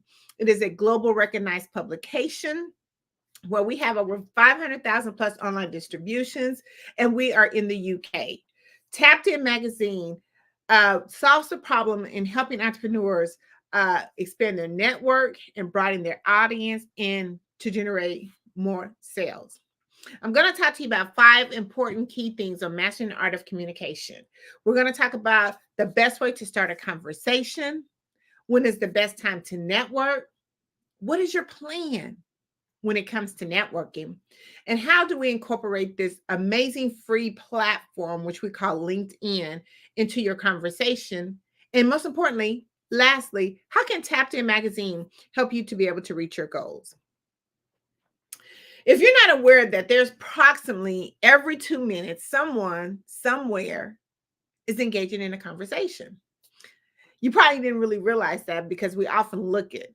It's something that it just happens automatically. It's something that happens every day, all day, whether it's in person, on television, on social media, someone is engaging in a conversation. It's really about how do I send this mass message that I'm trying to reach, and how do I make sure that it's clear and effective for someone to understand who I am, what I do, and how I can serve. The strategies that I'm going to share with you, I've personally used them myself. But I want to talk again about some of the platforms where a lot of this communication takes place, and we really are not looking at it as communication because, again, it's something that we just do automatically. So here's a few platforms I want to share with you that really uses a channel to where you can really produce or really put out a mass message. One is Facebook, which pretty much all of us have. A lot of us have cell phones, via cell phones. We do video chat. Video chat is really popular platform to really get your message out there. Messaging apps, team chats. If you're in a corporation, a lot of teams use this particular function in order to talk amongst people in different departments of their area. Instagram, which is really huge. Twitter, Skype. We also do Google Meets, which is another good thing for if you're in a corporation and you're looking to, talk to multiple people in your organizations. Really good platform. Zoom, which is a lot of us use that, especially during the COVID-19. Slack is another good way. WhatsApp, if you're trying to do international communication, WhatsApp is a good platform, and streamlining. I say all that to say because when we're talking about communications, we always kind of think about, or mastering the art of communication, we're always thinking about, just the conversations that we're having in person. But no, again, because we have so many multiple platforms that we didn't have before, we are able to actually communicate more effectively, efficiently, and faster in today's world. I want to talk about, when we're talking about mastering the art of communication, I want to talk about communication is networking and networking is communication. I think we always kind of confuse it because really all of it is communication. But I think a lot of times we get confused with the terminology. When we say we're going networking, people tend to freeze up because they're like, oh my God, now I got to go into the space where there's multiple people that I'm uncomfortable with, or something that I have to do because, I'm in a corporate setting and I have to go out here and network. Or some people just dread networking. But really what they're doing is they're communicating, which is something that they do automatically. Anytime an individual shares information or their insight or their expertise, they are communicating and networking. See, if you're selling any type of products, if you're trying to tell a story, or even if you meet someone for the very first time, you have to start a conversation that's communicating. So I want to ensure the target audience is clear when we're talking about communicating. But I always get, as the networking ninja, I always get, how do I really start a conversation? I'm the type of person, I don't like talking to people, but I really don't know how to start a conversation. And if I had to talk to people, what do I really say? I'm going to give you 10 quick ways of how to start a conversation that's so easy that we do automatically. First thing we're going to do is we introduce ourselves. We're always introducing ourselves, especially when we meet someone for the first time. If you're in a setting environment, give a firm handshake, because naturally when you're in that environment, then it's more of a business relationship or more of a business communication that's going to happen. But just a simple introduce yourself. Hi, my name is Tandra. You meeting somebody for the very first time again. Hi, my name is Tandra. Real easy, nothing very complicated. The second strategy is always ask a question. See, asking a question prompts an immediate response. A lot of times when you don't know what to say, you could talk about something that's really circulating in your environment, but you're just asking a question and it's going to prompt a response. And that's how a communication or conversation will start happening. The third one is ask for advice or opinion. Everyone loves to be so helpful. They love to give their advice or their opinion. So think about some things that you can talk about, that you can ask about their opinion. Or even if you're at a networking event, hey, is this your first time being here? Ask a question. Ask for their advice. How do you think about this? Well, have you been here before? What was your overall opinion of this person who hosted this? Always just ask for advice. So what do you think? Do you think you'd be here? Do you think you come back here again? Just get some information. The next fourth strategy, I always talk about the compliment. I have what they call a compliment circle, and we could talk about that later. But a compliment is always breaking the ice. Whenever you offer a genuine compliment to someone that you see, whether you're in a networking environment or if you're just out and about, whenever time you give a compliment, a genuine compliment, it always strikes up a conversation. I can give you a real quick example. I love shoes. I love shoe shopping. So anytime I'm in the store and I'm buying a new pair of shoes, I always look at people who's in the room. I always do like that 360 panoramic view of the room. And if there's another lady who's trying on some shoes, I always say, oh my God, those are some amazing shoes. Or, oh, those shoes look really nice on you. And it prompts an immediate conversation. Make an observation. When you're looking to start a conversation, look at your surroundings. How can you start a conversation with someone, especially if you're in a room with them just by yourself? Look at the surroundings. It could be noisy or something of that nature. You can say, oh my God, it's really noisy in here. You are trying to find ways to start a conversation, and your environment is the best way to do it. I always use humor as the sixth strategy. Laughing, breaking a joke is another icebreaker.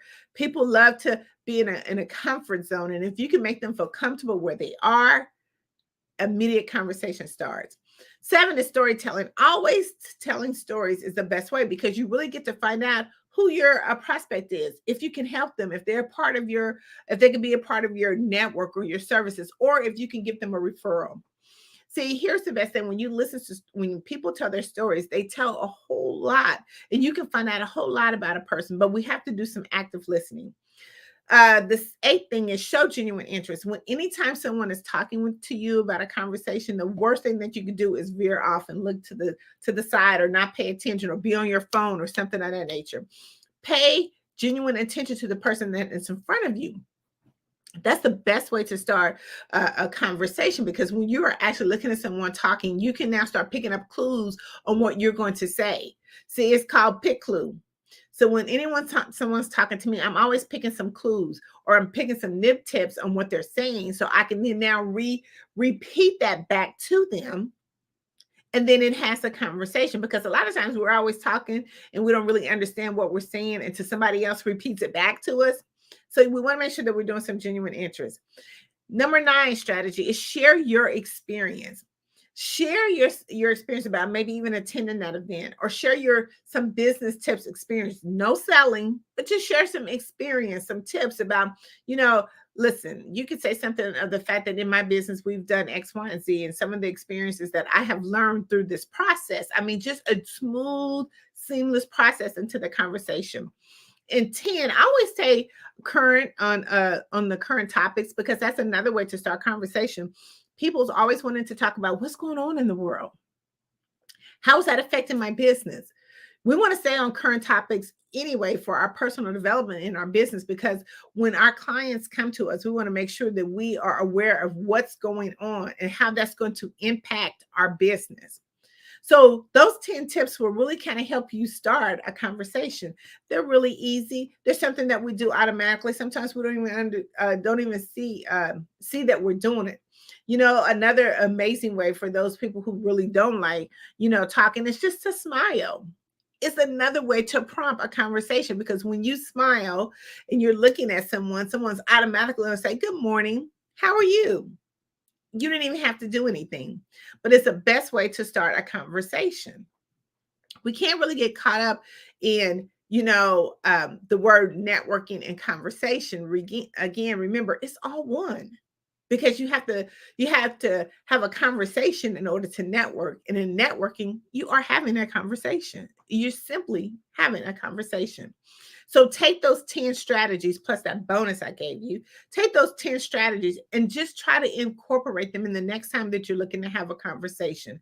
Don't make it complicated. Don't overdo it. Just have a normal conversation that you would have on a daily basis.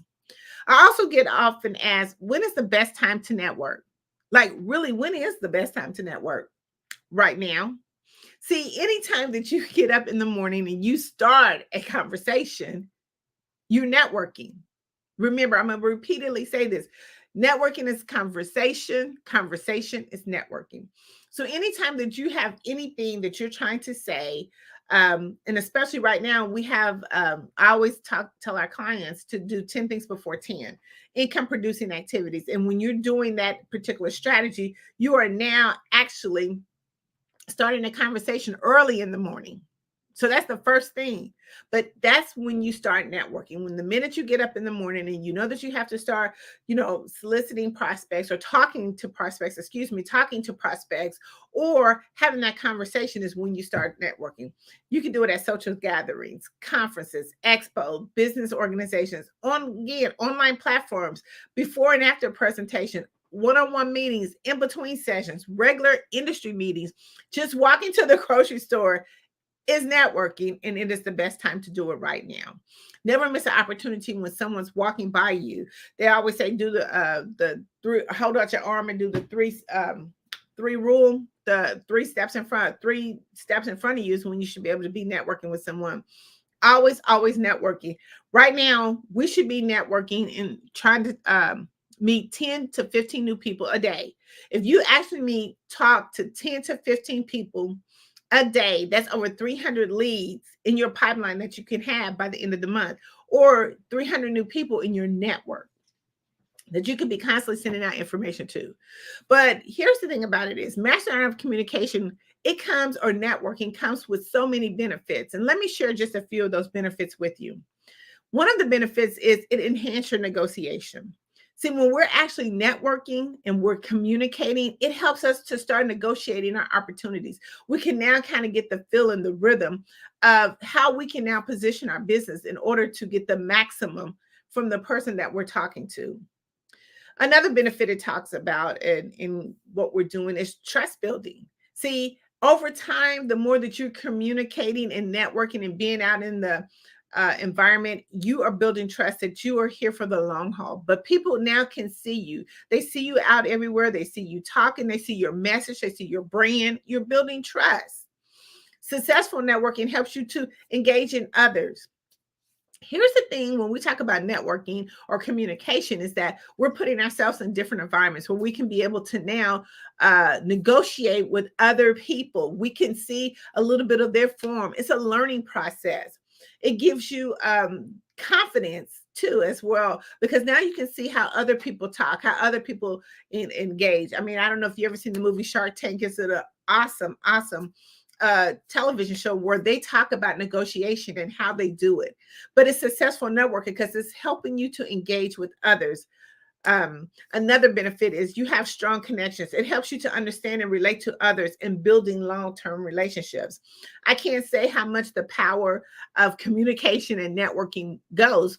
I was just at a conference over the weekend, happened to meet a beautiful, beautiful lady, beautiful spirit that I had met her on a virtual network platform, and it was 6 years ago. But because we had that strong connection, I finally got to meet her in person. So it's nothing like being virtually now in person, but the longevity of the relationship came through communication and networking. It builds loyalty. So when you receive support from others, it helps you. It's a part of when you're networking and communication, people now and again know, like, and trust you. So you're building that support. You're being loyal to them. Some other benefits is that it helps you to increase your visibility. When we go to networking events or we're showing our brand across many different platforms, people now start to recognize who we are. Tapped In magazine is a global recognized publication because we have increased and enhanced and 10 times X our visibility to make sure that we're seen in the marketplace. And when you increase your visibility, it brings on so many opportunities. Again, when you're trying to put that mass message out to the community, it is communication, but it's also networking. Another benefit is collaboration. It leads to partnership. Mastering the art of communication leads to partnerships and joint ventures. It can help you expand your reach and offer new avenues that maybe sometimes you wouldn't be able to even offer, and to grow your business. You get access to resources. See, when we do this thing effectively and efficiently, it can give us so much information to help us be that one-stop shop for our clients. It gives you information, it gives you tools, it gives you introduction to individuals that you really would have never again met if you wouldn't expanding the part or trying to master the art of communication. It gives you brand awareness. I've been kind of talking about, our brand, like Tapped In magazine, because we are so into the communication space and we're trying to make sure that we maximize our effort. Our brand comes along with it. Now, just because you have a brand, you are communicating. Your brand is the message. And you want to make sure that you are communicating and networking, or networking and communicating your brand.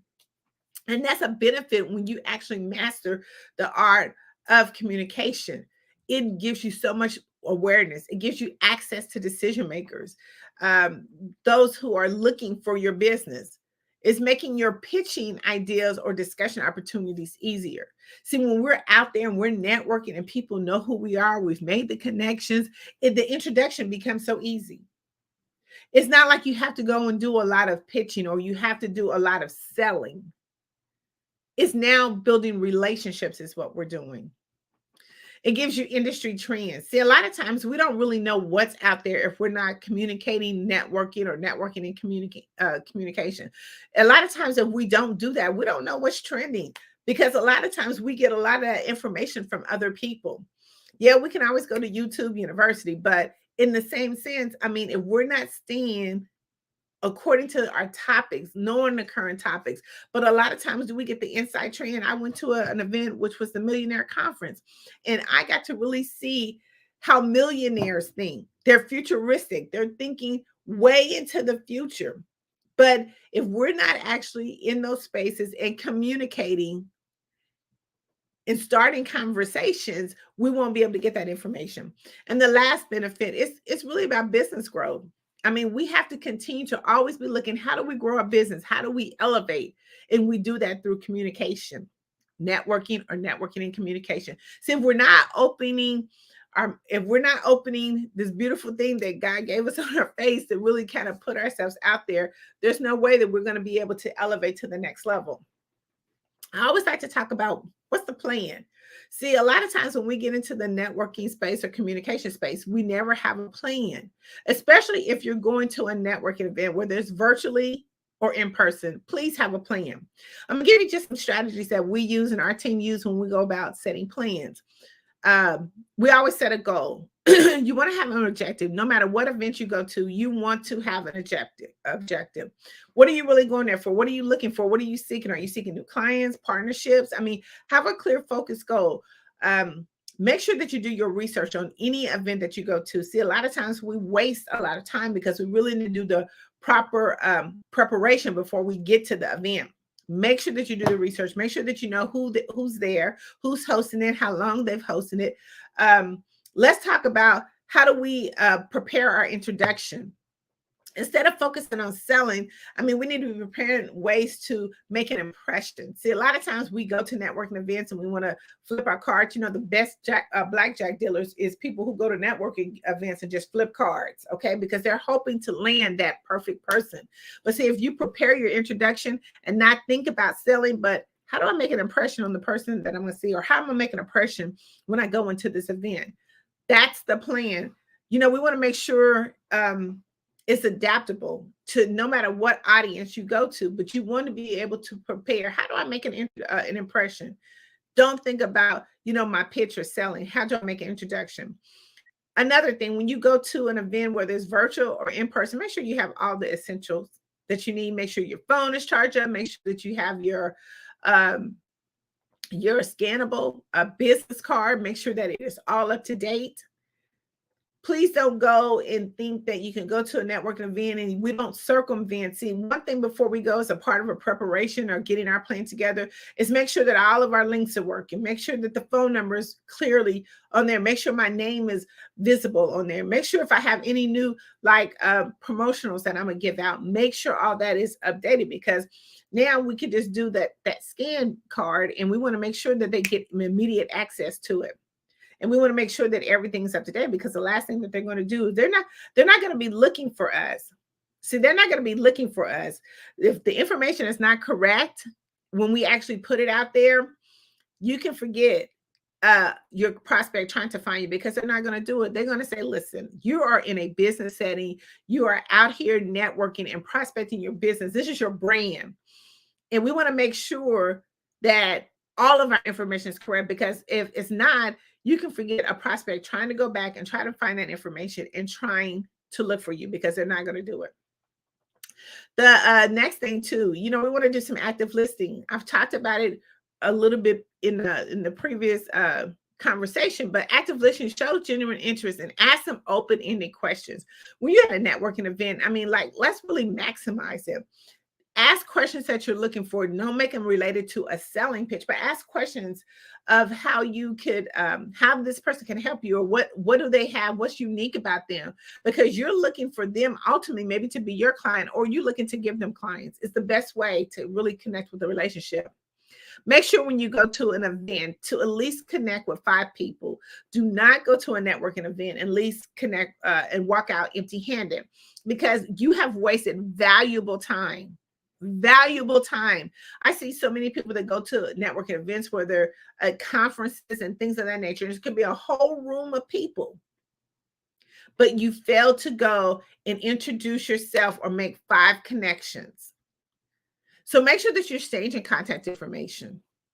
Next thing, you can join their Facebook group. Most of these conferences, networking events, and things of that nature, they have a Facebook group because, see, they're wanting to start the community and the communication before people even get there. And the best way for you to be able to break the ice of where it won't be so awkward when you get there, if you start connecting with people in that Facebook group, then when you actually see them at the event, you can be like, oh, you know what? I'm glad to meet you. You know, we've been exchanging some information, you know, so now you already have a conversation going. So it's not awkward. You don't have to put on that pretend facade to say that you like being there when you really don't like being there. You want to meet people because you have to, but you've already met them in the process. The last thing I want to talk about is a plan is do a follow-up process. Listen, things happen, life happen. Within 24 hours, you're forgotten about. So right then and there, when you're talking to a prospect, I mean, set up a chat conversation with them, a virtual or coffee conversation with them. Do it immediately. Hey, what does your schedule look like, you know, Wednesday of next week? Love to kind of learn more a little bit about what you're doing. Is 9 o'clock, 10 o'clock good for you? And if you're doing some active listening, you can now kind of pinpoint how the conversation is going to go when you actually meet them. Real quickly, virtual, if you're doing virtual, listen, again, make sure that your setup is good. Make sure that there's no weird stuff behind you.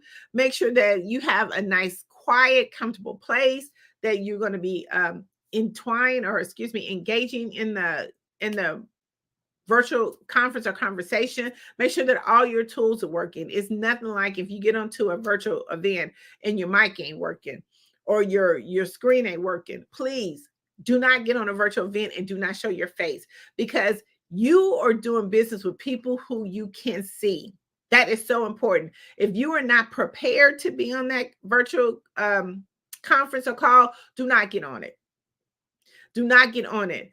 I teach all the time about the importance of interacting with someone, and I cannot interact with you if I'm looking at your screen. So make sure that you are on there. Again, make sure that you're taking notes. A lot of times we don't take notes, and then we think we're going to get the replay. No, take notes, because we can actually miss something. Note takers are money makers. I always say that. And I always speak up. I always speak up because it's important for people to see that you're in the room. Again, it is when we're thinking about what our plan is, make sure that you map it out. You know, I have in my office a blue board, a blueprint. So when I go to a networking event, I'm going to hit these 5 things on my blueprint. So when I come back, I know exactly that I've been able to maximize my time at it, whether it's a virtual or whether it's an in-person event. Real quick, we're going to talk about, you know, what type of networker are you? What kind of networker are you? Now, a lot of people, we don't really kind of think about this when we go into a networking event, but there's 8 different type of networkers. And when you go into a room, you want to feel comfortable. This is the best way for you to feel comfortable, because you now know what to look for in the room. I always say when you go into a networking room, do a 3 panoramic view of the room. Look and see what everybody is doing in the room. And the reason why I say that, because it helps you to be able to navigate where you want to be. See, we already go into the events because we really kind of don't want to. But if we know how to network within the groups, then it makes it so much easier. I'm gonna give you real quick, 8 quick ones real quick. So the first one is the social butterfly. This is the type of person, when you look into the room and you see everything that's happened, you'll be able to identify this person. The social butterfly person is the one who is the attention grabber. She's the socialite who's making the biggest noise, laughing, giggling, all kind of people around her, because she's loving the event and she's wanting you to come into the fold so she can start introducing you to people in the event. But this is a social butterfly. She will be in the corner, probably maybe 2 when you come in, maybe to the right of the room or the left, whichever way you come into, she's going to be there. That person's going to be there. It's going to be a group of them. The second person is the expert or the business promoter. These people, this type of networker, they're so highly knowledgeable. See, these people are not trying to network. They're just trying to tell you their business. They're just giving you some good old advice about what's going on. They're sharing their valuable expertise with you. See, when they attend the event, they're just there to promote their business only. Just to promote their business only. It's like, if you're and people tend to be around them because see, it's kind of like if you had a Pinto versus a Lexus. You're going to go to the higher grade because these people you're going to feel knows what they're doing. They've been in the industry, they've been in the business, and so these type of people going to be suited down, very nonchalant, maybe have a small drink in their hand, just very kosher people. The next one is I want to call the inquisitive minds. I want to say the FOMO, fear of missing out. These are the type of networkers that attend events to gather knowledge. They want to know what's going on, or we can call them our trendsetters. They want to know what's happening, what's the trendy things that's going on. How can I get a part of it? I mean, who's having the next event? Who's having the next party? I want to make sure that I'm a part of it. The fifth one is your buffet eaters. Some people just go to networking events to eat. That's it, and to show, hey, I've been here. I can tell my boss I've been here, but they just go to eat. Remember, I always say that the conversation starts at the end of the buffet line, not at the beginning. 6, you have your walker and connectors. These people are just they're walking around focusing on building relationships, connecting with people. They're primarily seeking out opportunities to introduce individuals. They're looking to make referrals. They're looking to build that resource data bank. And you'll just see them. They're casually walking around, just kind of looking. The next one is this is your 7th person. This is a digital networker. This person is probably going to be just sitting at the bar, leaning up against the wall. And only way that you're going to connect with them is on digital. Digitally, they're going to be on any social media platform. That's only where you're going to connect with them. That's the only way you're going to have a communication with them. So when you actually see this person, you'll be like, okay, what's your Instagram? What's your Facebook? What's your LinkedIn? Then the conversation starts. Then you have the last one is your ghost. I call these your goalies because they are on a mission to hit their goal. See, they're approaching networking events differently. They have a specific goal and a strategy. They are highly focused on achieving their goals, and they're looking just for networking tools. Their interaction is going to be very minimum because they know who they came to talk to because they did their research before. I want to jump into LinkedIn real quick because that's our 4th way. LinkedIn has over 810 million users. It's a free platform, but it's also overlooked. But the conversation actually starts in your profile. A lot of people don't look at it that way, but it's your profile. A lot of people get intimidated by LinkedIn because they don't know really how to use it. We do what we call a LinkedIn boot camp every Wednesday. We do an overview of how to maximize your LinkedIn in 90 minutes. So if you're looking to utilize this platform, which is a free platform, let's maximize all of your social media. And this is one that we're doing. Did I mention it was 810 million users, over 810 million users? So let's make sure that we kind of talk about how do we maximize our LinkedIn profile. One is going to be making sure that you have your picture, your banner to make sure that you're representing. Make sure you're highlighting. Your highlights are concise and clear, that it's really saying who you are, what you do, and how I can connect with you. We want to talk about your summary, like make your summary where people can feel inviting into your conversation. That's that know, like, and trust where we build it right there in that summary. Your experience, talk about your accomplishments, how you help people, how you've done things for people. Your skills should be something that people endorse, that they can say that, hey, you know what? I endorse her on networking. I endorse her on marketing or content creating. Make sure that we're putting our education in, all of our education, no matter how long. Some people say, well, I'm not going to put that. No, anything you've done should be in there. Your certification should be in there. I mean, anything that you've done, licensing, training, that showcase your expertise. You are building a conversation because, see, within LinkedIn, now they're trying to change their format. You could tell what's important and what they found from maybe doing over surveys, what's important. They've now kind of put the most important stuff at the top. So when we think about what's the conversation, where does the conversation begin? When they do their SEOs and you wanting to make sure that you have specific keywords in there when your prospect is looking for you, they want to click on there and they want to be able to have that conversation. A lot of times we want to know, who are you? Who are you and how do you serve? And that's where your volunteer experience goes. What kind of causes do you support? I mean, that's a part of the whole communication. In a media attach, if you've been in news, press release, magazines like Tapped In magazine, if you've been in any of this stuff, please put it into your profile. Because what happens is everybody say you want to make sure that you're Googleable. So when they look at you and they find that, oh, okay, this is a person that might could be able to help my clients, or this may be a person that maybe can help my organization, they're going to do more extensive research on you. And they're going to hit that, what they call Google button. And they want to make sure that all of this stuff shows your credibility. Make sure that you engage in networking, participate in LinkedIn groups, share some valuable information with what you're doing. It's not so important about being on these platforms, but when we're on the platforms, we have to make sure that we utilize them. Remember, I said networking, conversation is networking. And it all is every time that you put anything out on social media, that means you're trying to have a conversation with someone. You want someone to click on your information. You want people to like, share, and comment on your information, but it has to be clear, concise, even memorable. People got to understand who you are and what you do. I always tell people that once you really identify that, you now build walking billboards that are doing the communication and networking for you.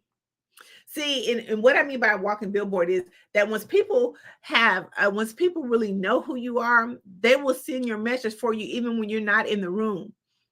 Let me say that again. They'll send your message for you when you're not even in the room. You've been put in rooms right now that you don't even know that you've been put in because of the message, your branding, the visibility, your communication, how you've networked. You've made that reputable conversation. So listen, I just want to say right now, Tapped In magazine is amazing. And we didn't get there, but we can help you to be able to do all those things. Go to Tapped In, TAPIN magazine.org. Thank you so much, Dr. Tandra Price. It's been amazing listening to you not only talk about network, you are the network ninja, but also about LinkedIn, which is a lot of people's Achilles tendon. So thank you so very much for that information. Genius is common, and I will see you on the other side. Thank you. Hello, I am Dr. Eric Kelly III, the visionary strategist and founder of the Black Business Olympics. I invite you to showcase your Black-owned businesses on the Black Business Network global stage. The Black Business Olympics is a global Black business network platform that propels Black-owned businesses into the international spotlight. By showcasing your business on the Black Business Olympics platform, you can reach a worldwide audience of potential customers, partners, and investors. You can also establish yourself as a thought leader, an expert in your field, attract lucrative partnerships, and more speaking engagements. In addition, the Black Business Olympics platform provides a valuable opportunity to connect and collaborate with like-minded entrepreneurs and business professionals from around the world. This can lead to new business opportunities, ideas, and relationships. Finally, by sharing your story and expertise on the Black Business Olympics platform, you can inspire and empower others. This is a powerful way to make a positive impact on the world and leave a lasting legacy. If you are a Black-owned business owner, I encourage you to seize the opportunity to showcase your business on the Black Business Olympics platform. It is a once-in-a-lifetime opportunity to make an indelible mark on the world. Be one of the 1,000 visionary entrepreneurs who are changing students' lives, shaping industries, and leaving an unforgettable legacy for their families. Unleash your voice on our global stage and watch your business thrive. Black Business Olympics is one of the largest Black business showcases in the history of Black business in the world. Yes, the entire world. Just give me a call today at 919-308-9090.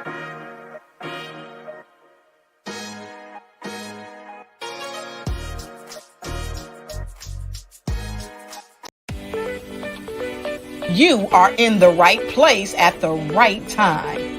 The Black Business Network opens again for its Black Business Olympics, a 24/7 broadcast on business, strategies, global branding, social media marketing, finance, advertisement, and much, much more. Featuring the top, most powerful entrepreneurs and speakers and thought leaders from all around the world as they gather together for this phenomenal event. Join the Black Business Network streaming live into the metaverse, STEM City, USA, Black Multiverse, Pod TV, Roku, Hulu, iHeartRadio, Apple TV, YouTube, TikTok, Instagram, Google Podcasts, Facebook, LinkedIn, IBM TV, Spotify, and Twitch. Tune in today and be a part of this amazing movement. The Black Business Olympics welcomes you.